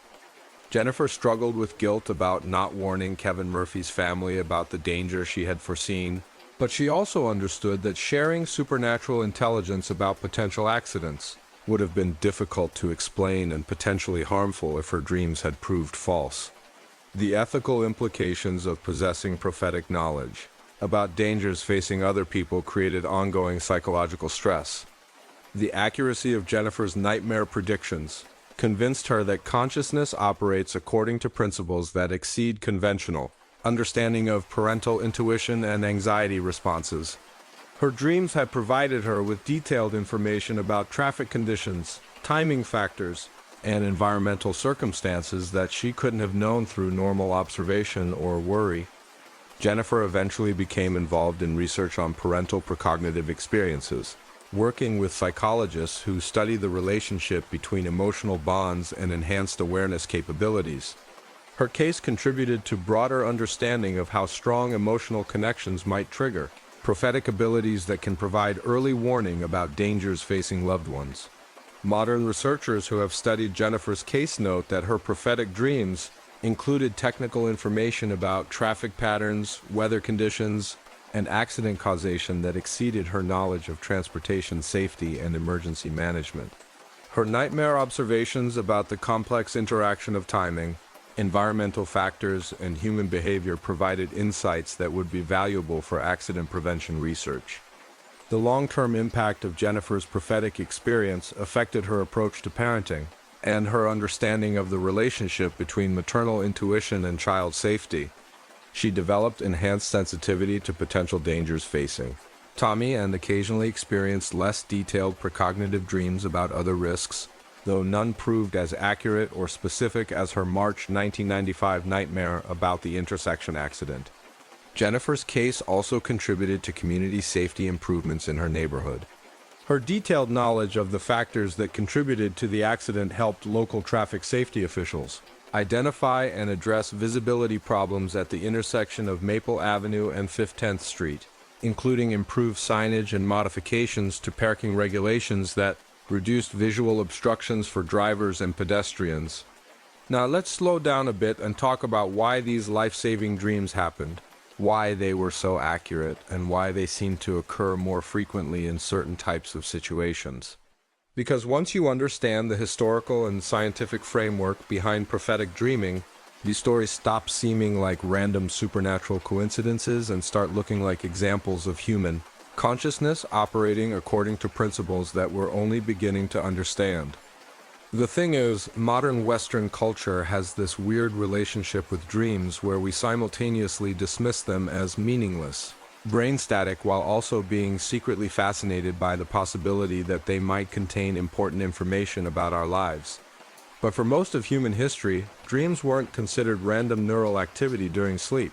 They were treated as one of the primary ways that consciousness could access information that wasn't available through normal waking awareness. Let's start with how different cultures have understood the relationship between dreams and survival, because the patterns are remarkably consistent across completely different civilizations and time periods. Ancient Egyptian, Greek, Roman, Chinese, Indian, and indigenous cultures from every continent all developed sophisticated systems for interpreting and acting on life-saving dream information. The ancient Egyptians, for example, had an entire professional class of dream interpreters who specialized in analyzing warning dreams and translating them into practical survival advice. These weren't just religious figures or mystics, they were essentially ancient emergency management specialists who understood that certain types of dreams could provide advance warning about natural disasters, disease outbreaks, military attacks, and other threats to community survival. Egyptian dream interpretation texts, some of which survive on papyrus scrolls that are over 3,000 years old, include detailed instructions for distinguishing between ordinary anxiety dreams and genuine prophetic warnings that require immediate action. The Egyptians understood that not all dreams were prophetic, but they also recognized that some dreams contained life-saving information that exceeded normal human knowledge and awareness. What's fascinating is how accurately these ancient dream interpretation systems match what modern research has discovered about the psychological and neurological factors that contribute to prophetic dreaming. The Egyptians identified many of the same patterns that contemporary scientists have found that life-saving dreams often occur to people who are emotionally connected to potential victims, that they're most common during periods of high stress or environmental danger, and that they frequently include technical details that exceed the dreamer's conscious knowledge. Greek civilization took dream interpretation even further, developing what might be the world's first systematic approach to using dreams for medical diagnosis and treatment planning. The practice of incubation involved sick people sleeping in special temples, where they would hopefully receive healing dreams that would reveal the causes of their illnesses and provide guidance about effective treatments. But Greek dream medicine wasn't limited to personal health issues. It also included community health applications where dreams were used to predict and prevent disease outbreaks, identify contaminated water sources, and detect environmental hazards that could threaten public health. Greek physicians understood that some individuals had enhanced abilities to receive medical information through dreams, and they incorporated dream-based intelligence into their public health planning. The Greeks also developed sophisticated theories about why certain people were more likely to have accurate life-saving dreams than others. They observed that individuals with strong emotional bonds to potential victims, people with extensive practical experience in dangerous professions, and those who had survived previous life-threatening situations were most likely to receive prophetic warnings through their dreams. Roman military culture incorporated dream-based intelligence into strategic planning and tactical decision-making in ways that would seem bizarre to modern military professionals. Roman commanders regularly consulted dream interpreters before major battles, and many documented cases exist of Roman armies changing tactics or avoiding engagements based on warning dreams experienced by soldiers and officers. But Roman military dream interpretation wasn't just about supernatural guidance. It was based on practical recognition that soldiers who knew their local terrain and enemy tactics well could sometimes unconsciously detect danger signs and process complex tactical information through dream experiences. Roman military manuals included instructions for evaluating the reliability of dream-based intelligence and integrating it with conventional reconnaissance and planning. Chinese traditional medicine has always recognized dreams as important sources of diagnostic information, but Chinese physicians also understood that certain types of dreams could provide advance warning about environmental health hazards and community disease risks. Traditional Chinese medicine includes detailed classifications of different types of prophetic dreams and specific protocols for acting on dream-based health warnings. Chinese medical texts describe cases where physicians received accurate information about epidemic diseases, food contamination, and environmental toxins through dream experiences that allowed them to implement preventive measures before health problems became widespread. These dream-based interventions were considered normal medical practice rather than supernatural phenomena. Indigenous cultures around the world have developed perhaps the most sophisticated understanding of life-saving dreams, treating them as essential survival tools that must be cultivated and maintained through specific cultural practices and training programs.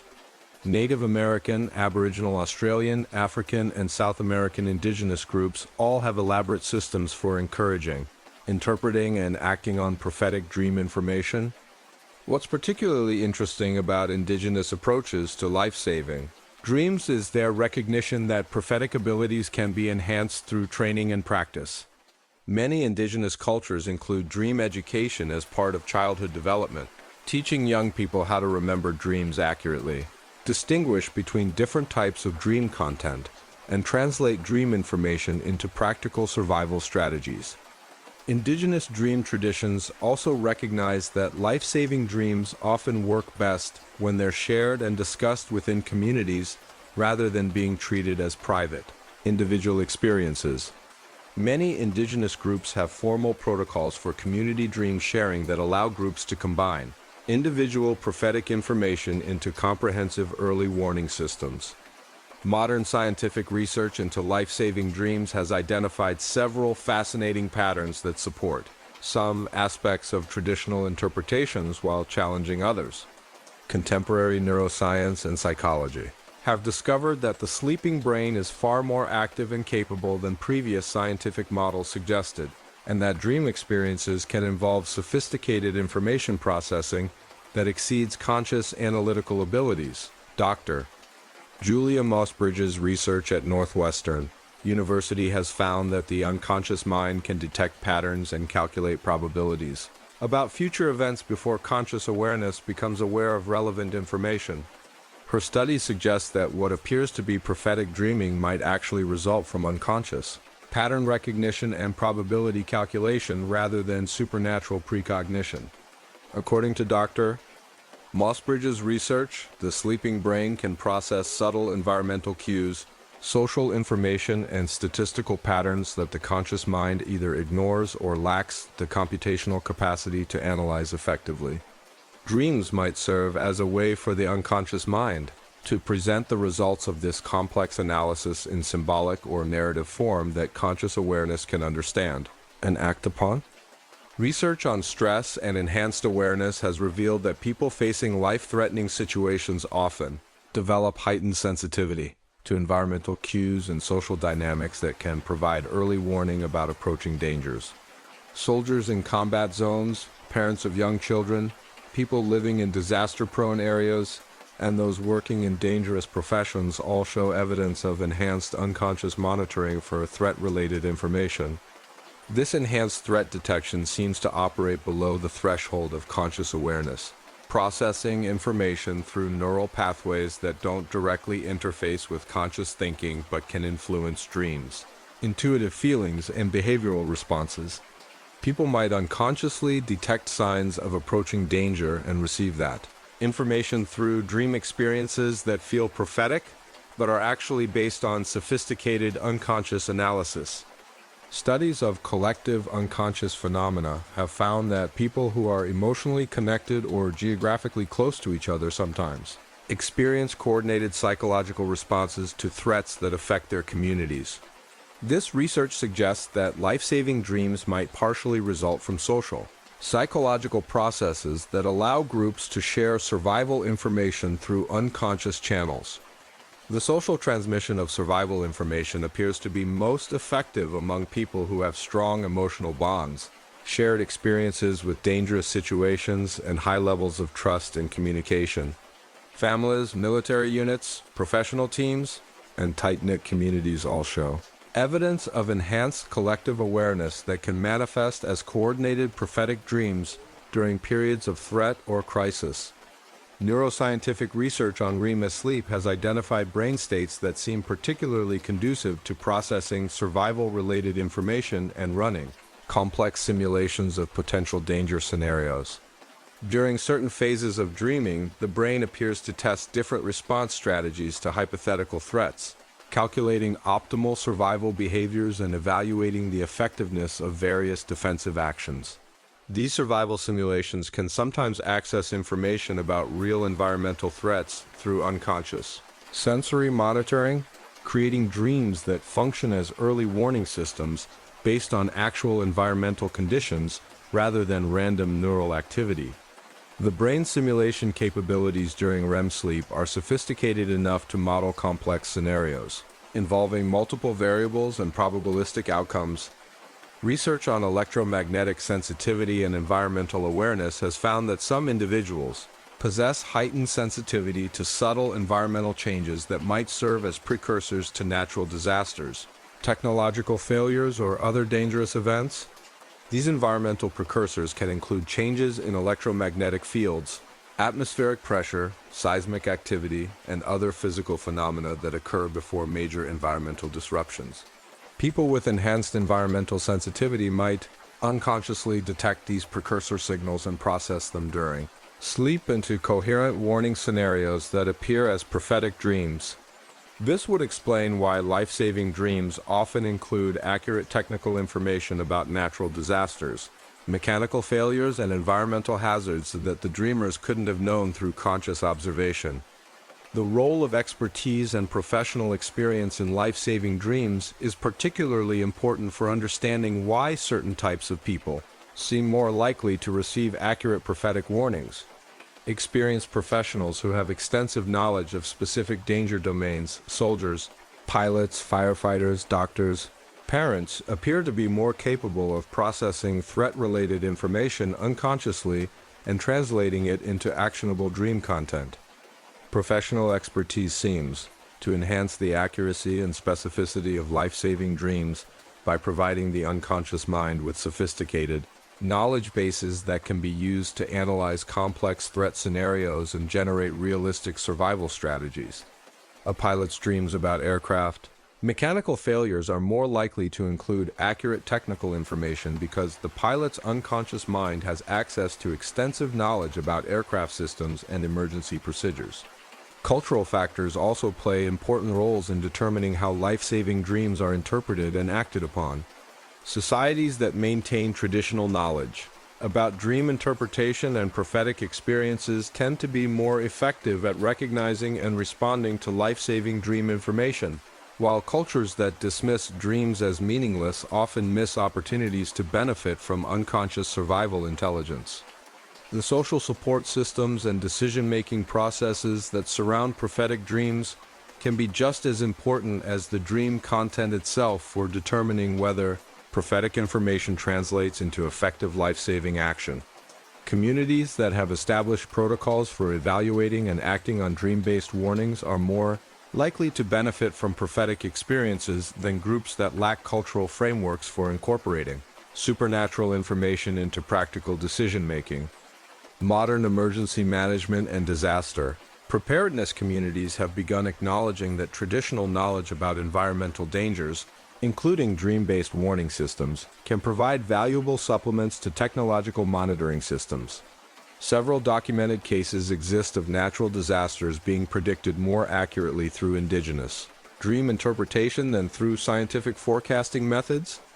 The integration of traditional dream wisdom with contemporary scientific understanding requires careful balance between maintaining healthy skepticism about extraordinary claims and remaining open to sources of survival information that might exceed conventional scientific explanation. The most effective approaches seem to involve treating prophetic dreams as one source of information among many, rather than either dismissing them entirely or accepting them uncritically. Research on trauma and enhanced awareness has revealed that people who have survived life-threatening experiences often develop ongoing sensitivity to similar dangers that can manifest as prophetic dreams about threats facing themselves or others. Trauma survivors seem to maintain heightened unconscious monitoring for threat-related information that can provide early warning about approaching dangers. This trauma-related enhancement of survival awareness might explain why many life-saving dreams occur to people who have previous experience with the types of dangers they dream about. Earthquake survivors become more sensitive to seismic precursors. Accident survivors develop enhanced awareness of traffic hazards, and combat veterans maintain ongoing vigilance for signs of violence or conflict. The psychological mechanisms that contribute to life-saving dreams appear to be related to the same neurological processes that support normal survival instincts and threat detection. The human brain has evolved sophisticated systems for monitoring environmental dangers and calculating optimal survival responses. And these systems continue to operate during sleep in ways that can produce prophetic dreams about approaching threats. What makes life-saving dreams particularly interesting from a scientific perspective is that they seem to represent an extreme expression of normal human survival capabilities rather than completely supernatural phenomena. The enhanced pattern recognition, environmental sensitivity, and social awareness that contribute to prophetic dreams are extensions of psychological and neurological processes that all humans possess to some degree. The temporal aspects of life-saving dreams raise the most challenging questions for scientific explanation. While unconscious pattern recognition and environmental sensitivity can account for many aspects of prophetic dreaming, the apparent ability to access information about future events that haven't yet occurred remains difficult to explain through conventional scientific models. Some researchers have proposed that consciousness might operate according to principles that allow limited access to information about probable future outcomes based on current conditions and trend analysis. According to this theory, prophetic dreams might represent sophisticated probability calculations about likely future scenarios, rather than genuine access to predetermined future events. Others have suggested that time itself might be more fluid and permeable than conventional physics suggests, and that consciousness might have natural capabilities for accessing information across temporal boundaries under certain conditions. This approach requires accepting that human awareness might operate according to principles that exceed current scientific understanding of consciousness and temporal reality. The practical applications of research on life-saving dreams have been incorporated into various professional training programs and emergency preparedness systems. Military organizations, medical institutions, and disaster response agencies have all begun paying more attention to personnel reports of unusual dreams or intuitive concerns that might indicate developing threats or dangerous conditions. However, the reliability and predictability of prophetic dreams remain too inconsistent for incorporation into official emergency warning systems as primary sources of threat intelligence.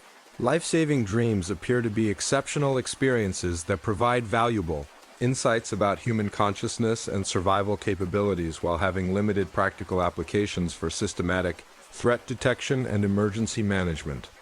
The ethical implications of research on life-saving dreams include questions about how individuals and communities should respond to prophetic information, especially when that information suggests dangers to other people who might not be aware of approaching threats. The cases we've discussed tonight illustrate both the potential benefits and the psychological burdens that accompany prophetic awareness of life-threatening situations. Perhaps the most important insight from research on life-saving dreams is that human consciousness appears to be more environmentally connected, socially networked, and temporally aware than conventional scientific models typically acknowledge. These dreams provide glimpses of psychological capabilities that might be latent in many people but are activated only under specific conditions involving extreme stress, emotional bonds, professional expertise, or environmental threats. The historical and cross-cultural consistency of life-saving dream. Reports suggest that prophetic dreaming represents a fundamental aspect of human consciousness rather than a rare anomaly or cultural artifact. The sophisticated traditional knowledge systems that many cultures have developed around dream, interpretation, and prophetic experience indicate that these phenomena have been recognized and studied for thousands of years. Modern scientific research has begun to validate some aspects of traditional dream wisdom, while providing new theoretical frameworks for understanding the psychological and neurological mechanisms that might contribute to prophetic experiences.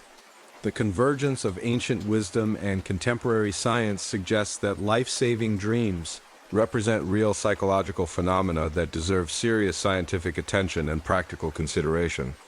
The most practical lesson from research on life-saving dreams might be that survival often depends on paying attention to information that comes from unexpected sources and trusting instincts that seem irrational but feel compelling. The people whose stories we've shared tonight all had to make decisions about whether to act on supernatural information that challenged conventional wisdom and social expectations. Their experiences suggest that effective survival decision-making requires maintaining openness to unusual sources of threat intelligence while also developing the judgment necessary to distinguish between genuine warnings and false alarms.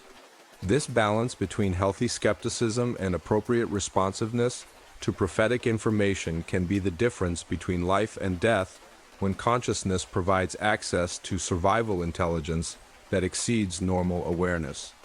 The future of research on life-saving dreams will likely involve continued integration of traditional knowledge systems with contemporary scientific methods, creating hybrid approaches that can benefit from both indigenous wisdom about prophetic experience and modern understanding of consciousness, neuroscience, and environmental awareness.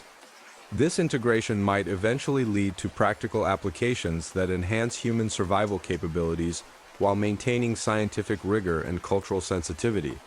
What emerges from this historical and scientific analysis is a picture of human consciousness that is more complex, more environmentally responsive, and more temporally flexible than most contemporary people realize. Life-saving dreams appear to represent natural capabilities that have helped humans survive dangerous environments for thousands of years, using psychological mechanisms that we're only beginning to understand through modern research. The key insight from both traditional wisdom and contemporary science is that life-saving dreams work best when they're treated as valuable but not infallible sources of survival information, integrated with practical knowledge and rational decision-making rather than accepted or rejected completely. The most successful applications of prophetic dream information involve people who can combine supernatural intelligence with conventional expertise to make survival decisions that are both intuitively informed and practically sound. When your dreams start providing accurate technical information about approaching disasters, optimal survival strategies, and life-saving interventions that exceed your conscious knowledge, you're not just experiencing random neural activity during sleep. You're accessing capabilities of human consciousness that have been helping people survive dangerous situations throughout history, using psychological mechanisms that represent some of the most sophisticated aspects of human awareness and environmental responsiveness. Let me share some of the most obscure and honestly mind-bending facts about life-saving dreams that researchers have discovered, but rarely discuss in public because they challenge fundamental assumptions about how consciousness, time, and survival instincts actually work. First obscure fact. And this one will make you question everything you think you know about how the Catholic Church really views supernatural phenomena. There are secret Vatican archives containing over 3,000 documented cases of prophetic dreams that saved lives throughout history. And these aren't just medieval superstitions or folklore. These are carefully investigated, meticulously documented, and officially verified cases of people receiving accurate advance warning about disasters through dream experiences. The existence of these archives isn't widely known even among Vatican scholars, because the Church has always been deeply conflicted about prophetic dreams that don't come through official religious channels, on one hand.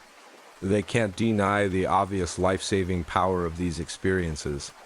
On the other hand, acknowledging that ordinary people can receive divine warnings through dreams challenges traditional doctrines about religious authority and divine communication. The Vatican's secret archive of prophetic dreams, officially called the Registrum Somnium Propheticorum, was established in 1563 by Pope Pius IV, following a series of incredibly accurate disaster predictions that came through the dreams of ordinary Catholics rather than through official church hierarchy. The Pope was faced with undeniable evidence that God was apparently communicating directly with the people, bypassing priests, bishops, and even the Pope himself. The archive was created to investigate and document these cases, partly to understand how divine communication actually works, and partly to maintain some level of church oversight over supernatural experiences that were happening whether the Vatican approved of them or not. The investigation process they developed was remarkably sophisticated for the 16th century, involving multiple independent witnesses, detailed documentation of predictions before events occurred, and careful verification of outcomes. One of the most remarkable cases in the Vatican archives involves Sister Maria Consolata Betroni, a Capuchin nun who in 1901 began having detailed dreams about specific disasters that would occur during the 20th century. Her prophecies were so accurate and so numerous that Vatican investigators spent decades documenting and verifying her visions, eventually filling over 200 pages of official records. Sister Maria's dreams included specific predictions about both world wars, including accurate details about poison gas attacks, aerial bombing campaigns, and concentration camps that wouldn't be invented until decades after her visions. She dreamed about specific battles, naming locations and describing tactics that military historians now recognize as completely accurate, even though Sister Maria had no military knowledge or access to strategic information. But what made Sister Maria's case truly extraordinary for Vatican investigators was that her dreams weren't just about military disasters. She had incredibly detailed visions about natural catastrophes, industrial accidents, and transportation disasters that would occur throughout the century. She predicted specific earthquakes with accurate dates and locations, described airplane crashes decades before commercial aviation became common, and even foresaw details about nuclear weapons and their effects on human bodies. The Vatican's investigation of Sister Maria's case lasted over 40 years and involved some of the Church's most skilled theologians and scientists. They were trying to understand how an uneducated nun in a remote convent could have access to detailed information about future scientific developments, military technologies, and geopolitical events that exceeded the knowledge of the most educated experts of her time. What disturbed Vatican investigators most about Sister Maria's prophetic dreams was their technical accuracy about subjects she couldn't possibly have understood through normal means. Her descriptions of aerial warfare included specific details about aircraft design, bombing techniques, and defensive strategies that matched classified military documents from World War I and World War II. Her visions of concentration camps included architectural details, administrative procedures, and technological systems that were exactly replicated in actual Nazi facilities. The Church's official position on Sister Maria's case, as recorded in the secret archives, was that her prophetic abilities represented a genuine supernatural gift, but one that raised troubling questions about divine justice and human free will. If God was showing her these future disasters in such detail, why wasn't He also providing information about how to prevent them? Were these visions warnings meant to inspire preventive action? Or were they simply divine revelations about events that were already predetermined? Another fascinating case in the Vatican archives involves Father Giuseppe Sarto, who later became Pope Pius X and who experienced prophetic dreams about his own papacy long before he had any realistic expectation of being elected pope. Father Sarto's dreams included specific details about reforms he would implement, diplomatic crises he would face, and even the exact date of his own death, all of which proved completely accurate when he actually became pope in 1903. But Father Sarto's prophetic dreams weren't limited to his own future. He had detailed visions about World War I, including specific predictions about the assassination of Archduke Franz Ferdinand, the involvement of various European powers, and the devastating casualties that would result from new military technologies. His dreams about trench warfare, chemical weapons, and the influenza pandemic that would follow the war were so accurate that Vatican investigators wondered whether he was receiving divine intelligence about future events to help him prepare the Church for coming trials. The Vatican archives also contain hundreds of cases involving ordinary Catholics who reported having life-saving dreams about family members, friends, or even strangers who were facing unknown dangers. These cases were investigated with the same rigor as the more famous prophetic visions, and many proved to be remarkably accurate in their predictions about accidents, illnesses, and other life-threatening situations. One particularly well-documented case involves Maria Santos, a Portuguese housewife who in 1917 began having dreams about specific parishioners in her local church who were about to face various crises. Her dreams provided detailed information about upcoming accidents, family emergencies, and health problems that allowed people to take preventive action or prepare for difficulties they couldn't have anticipated through normal means. Maria would approach people after Sunday Mass and quietly share her dreams with them, always emphasizing that she wasn't claiming any special spiritual authority, but simply felt compelled to pass along information that might be helpful. Her predictions proved accurate so consistently that the local priest began keeping official records of her dreams and their outcomes, eventually forwarding the documentation to Vatican investigators. The Church's investigation of Maria's case revealed that her prophetic dreams had saved dozens of lives over a period of 30 years. People had avoided fatal accidents, sought medical treatment for undiagnosed illnesses, and escaped dangerous situations based on warnings they received through her visions.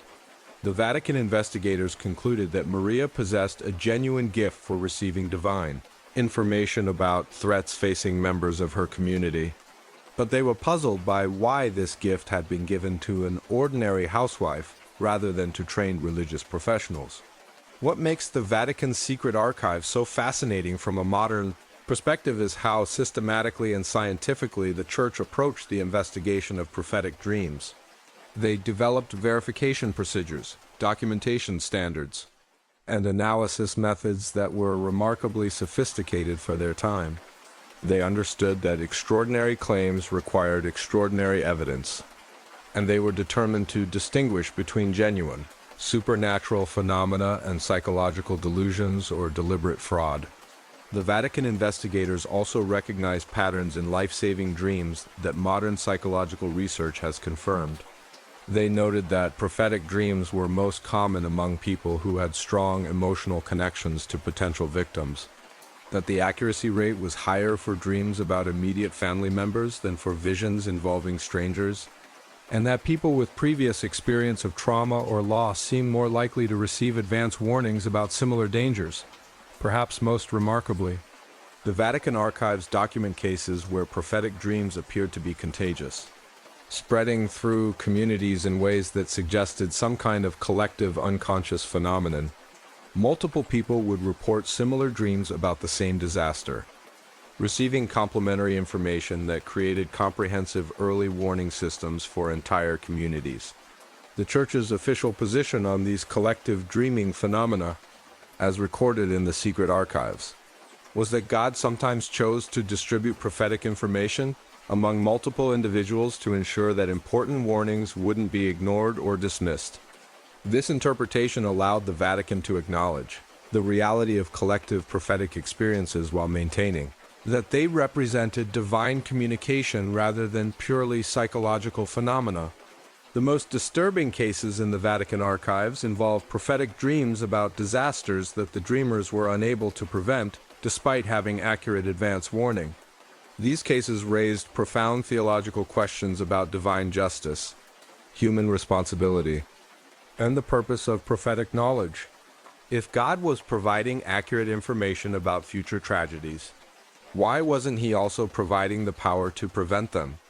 The Vatican's theological analysis of these cases developed over centuries of investigation, concluded that prophetic dreams serve multiple purposes beyond simple disaster prevention. Sometimes they provide warnings that can inspire effective preventive action. Sometimes they offer preparation time that allows people to face inevitable tragedies with greater spiritual strength and community support. And sometimes they serve as testimony to divine providence and care, even in situations where human suffering cannot be avoided. The secret Vatican archives remain classified to this day, accessible only to the highest levels of church hierarchy and specially authorized researchers. The Church continues to investigate reported cases of prophetic dreams, using investigation procedures that have been refined and updated over more than 4 centuries of systematic study. Modern Vatican investigators use contemporary scientific methods, including psychological evaluation and statistical analysis, while maintaining the theological framework that treats genuine prophetic experiences as forms of divine communication. Second obscure fact. And this one involves government intelligence agencies in ways that sound like science fiction but are documented in declassified military archives. During the Cold War, both the United States and Soviet Union secretly recruited individuals who had demonstrated abilities to receive accurate information through dreams, using them as alternative intelligence sources for detecting potential nuclear threats and military movements. The program began in the early 1950s when U.S. intelligence agencies became aware of several cases where American citizens had reported having detailed dreams about Soviet military activities that proved to be remarkably accurate when verified through conventional espionage channels. Instead of dismissing these reports as coincidence or psychological phenomena, the CIA decided to investigate whether prophetic dreaming could be developed as a legitimate intelligence gathering tool. The classified program, codenamed Project Morpheus, operated from 1953 to 1989 and involved recruiting and training individuals who had demonstrated consistent accuracy in prophetic dreams about military and political events. The selection process was incredibly rigorous, requiring candidates to provide documented evidence of previous accurate predictions, undergo extensive psychological evaluation, and demonstrate their abilities under controlled laboratory conditions. One of the most successful participants in Project Morpheus was Dr. Elena Vasquez, a Spanish-American psychiatrist who had fled to the United States during the Spanish Civil War and had demonstrated an uncanny ability to predict political upheavals and military conflicts through her dreams. Dr. Vasquez had accurately predicted several major events of World War II, including specific details about D-Day operations and the development of atomic weapons, long before this information was available through conventional sources. The CIA recruited Dr. Vasquez in 1954 and provided her with specialized training in dream recall techniques, documentation methods, and protocols for distinguishing between prophetic visions and ordinary anxiety dreams. She was also given access to advanced sleep laboratory facilities where her brain activity could be monitored during prophetic dreams, allowing researchers to study the neurological correlates of precognitive experiences. Dr. Vasquez's contributions to Project Morpheus were extraordinary and deeply classified. Her dreams provided accurate advance warning about the Soviet invasion of Hungary in 1956, the construction of the Berlin Wall in 1961, and the placement of nuclear missiles in Cuba in 1962. In each case, her prophetic visions included specific technical details about military operations, troop movements, and strategic planning that were later confirmed through conventional intelligence sources. But what made Dr. Vasquez's case truly remarkable was the precision of her dreams about nuclear weapons and their deployment. She would have detailed visions of specific missile sites, accurate descriptions of weapon systems, and precise information about Soviet nuclear testing schedules. Her dreams about nuclear submarines were so technically accurate that Navy engineers used her descriptions to improve their own understanding of Soviet underwater capabilities. The Soviet Union developed a parallel program, known as Operation Dream, that recruited Russian citizens who had demonstrated prophetic abilities for use in intelligence gathering about Western military activities. Soviet sleep researchers were particularly interested in individuals who claimed to receive information about American nuclear weapons, NATO military exercises, and Western diplomatic negotiations through their dreams. One of the most documented Soviet participants was Mikhail Volkov, a former aircraft engineer who had begun having prophetic dreams about aviation accidents after surviving a plane crash in 1948. Volkov's dreams proved consistently accurate in predicting mechanical failures, weather-related aviation disasters, and even sabotage attempts against Soviet aircraft. His success rate was so high that the Soviet military began consulting him regularly about flight safety and aircraft design vulnerabilities. The KGB eventually recruited Volkov for intelligence work when they discovered that his prophetic dreams weren't limited to aviation disasters.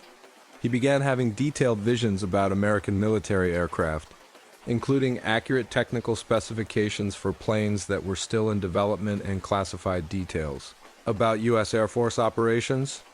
His dreams about American spy planes were so precise that Soviet air defense systems were able to successfully intercept several reconnaissance flights based on information he provided through his visions.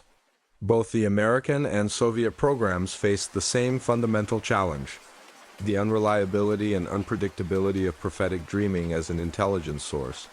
Even the most accurate participants had success rates of only 60 to 70%, and there was no way to determine in advance which dreams would prove prophetic and which would turn out to be random psychological phenomena. This made it impossible to base critical military decisions entirely on dream-based intelligence. However, both programs discovered that prophetic dreams could provide valuable supplementary information that enhanced conventional intelligence gathering. When dream-based predictions aligned with information from traditional espionage sources, the combined intelligence proved to be remarkably reliable. The dreams often provided details and context that filled gaps in conventional intelligence, creating more complete pictures of enemy capabilities and intentions. The most successful applications of dream-based intelligence occurred during major international crises when conventional sources were inadequate or unreliable. During the Cuban Missile Crisis, both American and Soviet dreamers provided information that helped their respective governments understand the other side's strategic thinking and negotiating positions. The dream intelligence didn't determine policy decisions, but it provided additional context that may have helped prevent nuclear escalation. The programs also revealed fascinating patterns in how prophetic dreams operate during periods of international tension and conflict. Participants on both sides reported that their dreams became more frequent and more detailed during times of high political stress, as if the collective anxiety and heightened emotional states somehow enhanced their ability to access information about future events. Dr. Vasquez noted that her most accurate prophetic dreams occurred during the weeks leading up to major international crises, suggesting that impending large-scale conflicts might somehow broadcast temporal signals that sensitive individuals could detect through their unconscious minds. She described these periods as feeling like psychic storm systems, where the normal boundaries between present and future became more permeable. Similarly, Soviet participants reported that their dreams about Western military activities were most detailed and accurate during periods when both superpowers were engaged in military buildups or strategic planning for potential conflicts. This suggested that the emotional and psychological intensity associated with preparing for warfare might create conditions that enhanced prophetic dreaming capabilities. Both programs eventually concluded that prophetic dreaming represented a genuine, but poorly understood human capability that could occasionally provide valuable intelligence, but was too unreliable and unpredictable to serve as a primary source of strategic information. The official termination of both projects in 1989 coincided with the end of the Cold War and reduced emphasis on alternative intelligence methods. However, declassified documents reveal that some aspects of dream-based intelligence gathering continued informally within both American and Russian intelligence communities well into the 1990s. Individual agents and analysts who had personal experience with accurate prophetic dreamers continued to consult them occasionally, particularly during periods of international uncertainty when conventional intelligence sources were limited. The legacy of the Cold War dream intelligence programs continues to influence contemporary research into the potential military and security applications of anomalous psychological phenomena.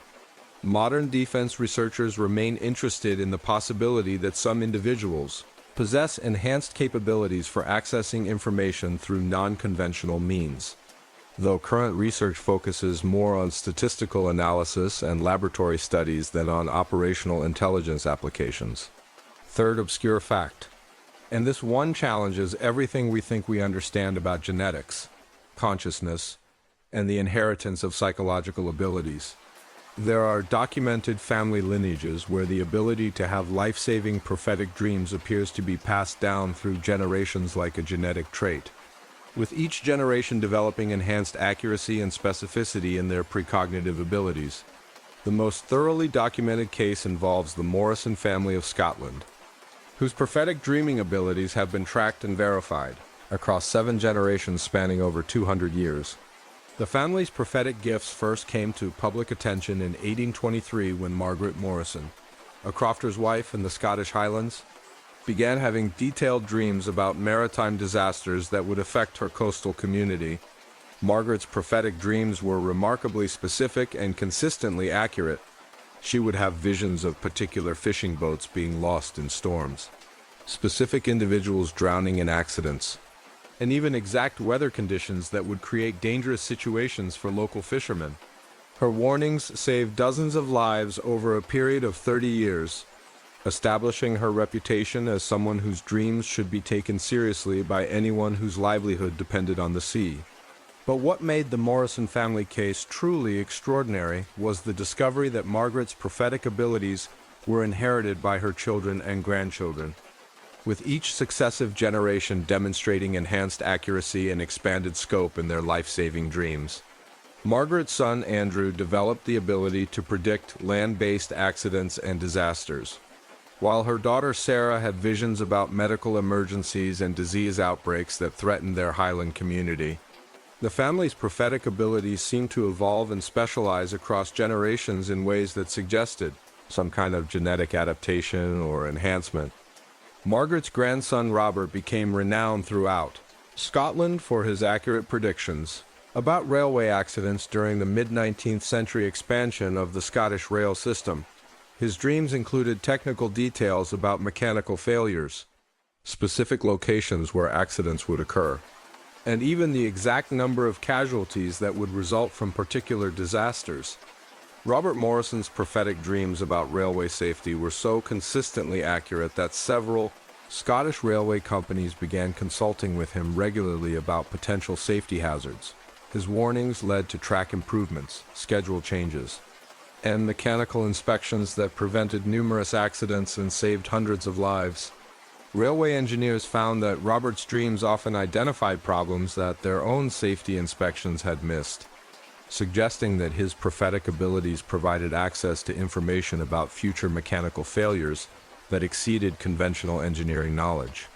The most remarkable member of the Morrison prophetic lineage was Robert's daughter Christina, whose dreams in the early 20th century demonstrated abilities that seemed to transcend the geographical and temporal limitations that had constrained previous generations. Christina had accurate visions about disasters occurring anywhere in the world, including events that wouldn't happen until decades after her death. Christina Morrison's prophetic dreams included detailed visions of both world wars, the influenza pandemic of 1918, the stock market crash of 1929, and even specific details about technological disasters that wouldn't occur until the mid-20th century.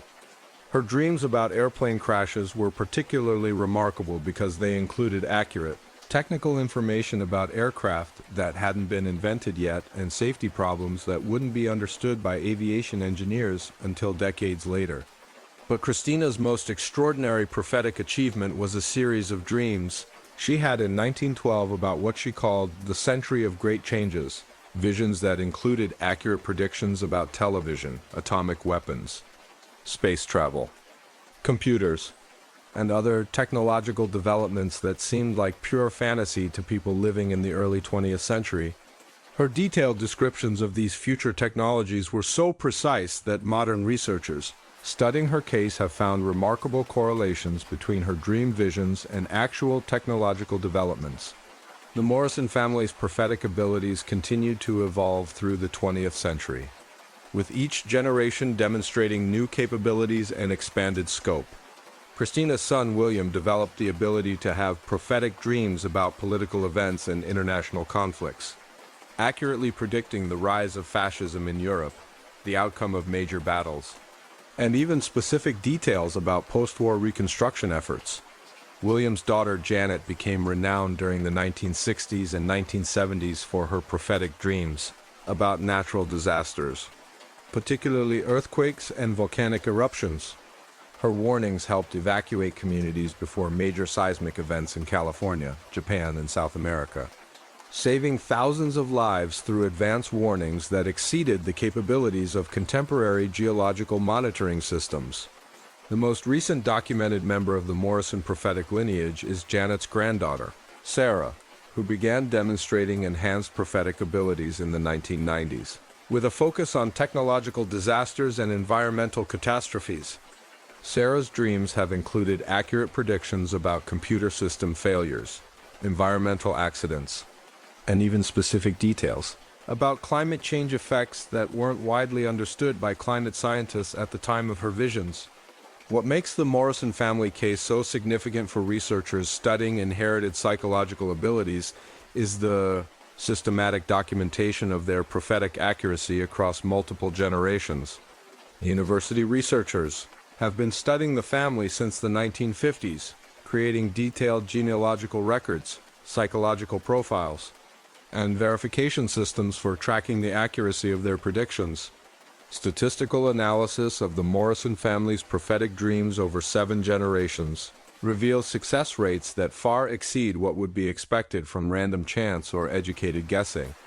Their accuracy rates range from 70 to 85% for different types of predictions, with some family members demonstrating even higher success rates for specific categories of disasters.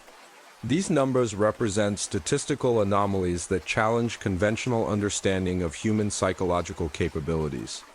Genetic analysis of the Morrison family has revealed several unusual neurological characteristics that appear to be inherited along with their prophetic abilities.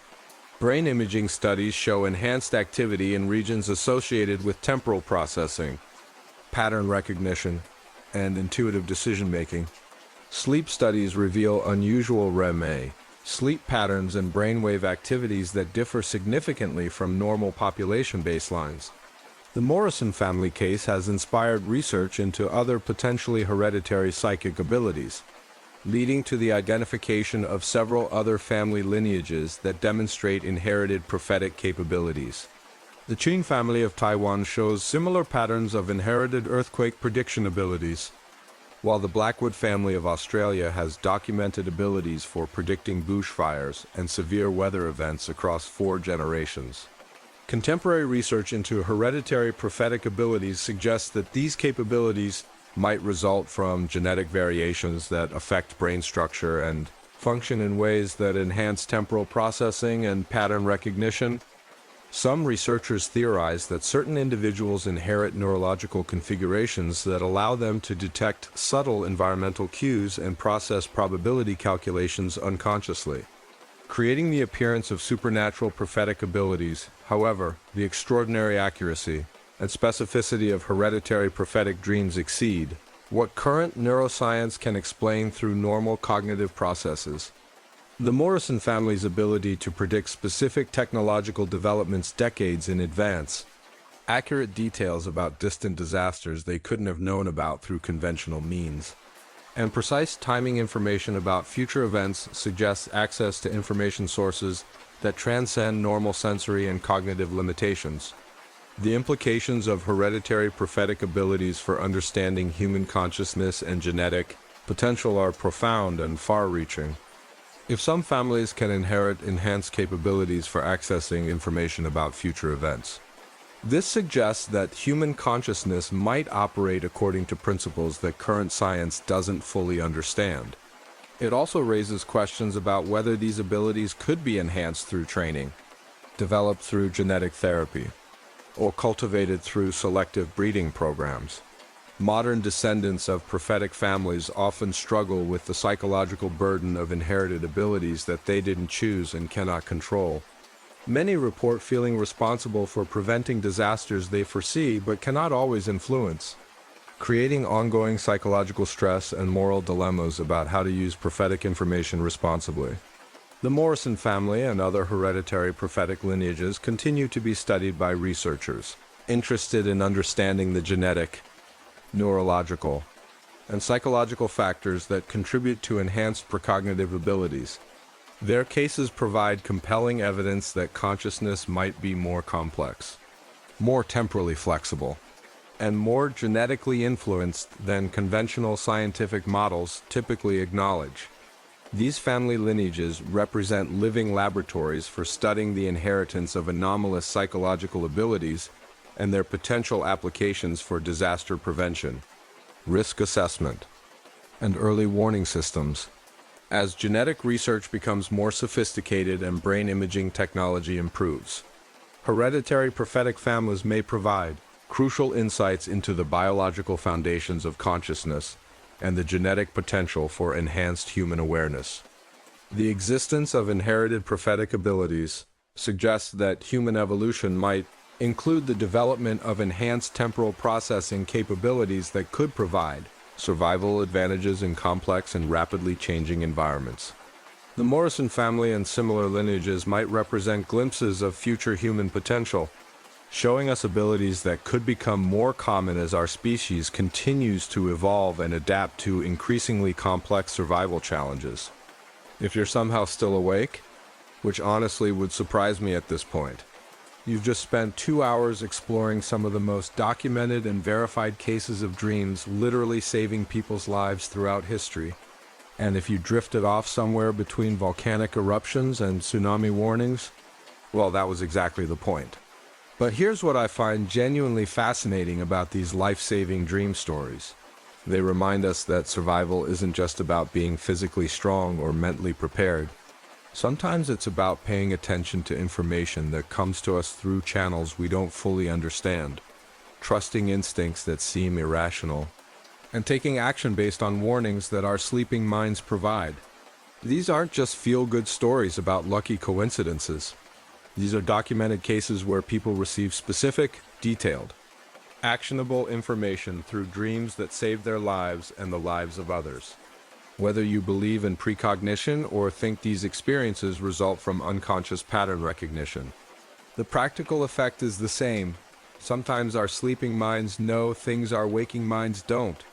Maybe the most important lesson from tonight's stories is that survival wisdom can come from unexpected sources, and that dismissing information just because it arrives through dreams might not be the smartest strategy. When your subconscious starts giving you detailed evacuation plans, technical specifications about disasters, or specific warnings about dangers, maybe it's worth paying attention. So let me know in the comments where you're listening from tonight, and whether you've ever had a dream that felt like a warning or provided information that helped you avoid danger. Have you ever trusted a gut feeling or changed your plans based on something that seemed irrational at the time, only to discover later that your instincts were right? These stories also make me wonder how many potential disasters are prevented every day by people who trust their dreams, change their routines based on gut feelings, or avoid situations that just don't feel right. Maybe survival is more collaborative than we think, with our conscious and unconscious minds working together to navigate dangers we can't always see coming. Sweet dreams, folks. And remember, sometimes the most important information comes to us when we're not even trying to listen. Maybe tonight your dreams will be boring and peaceful, or maybe they'll remind you of something important you need to pay attention to. See you in your dreams, and hopefully not in any emergency evacuations.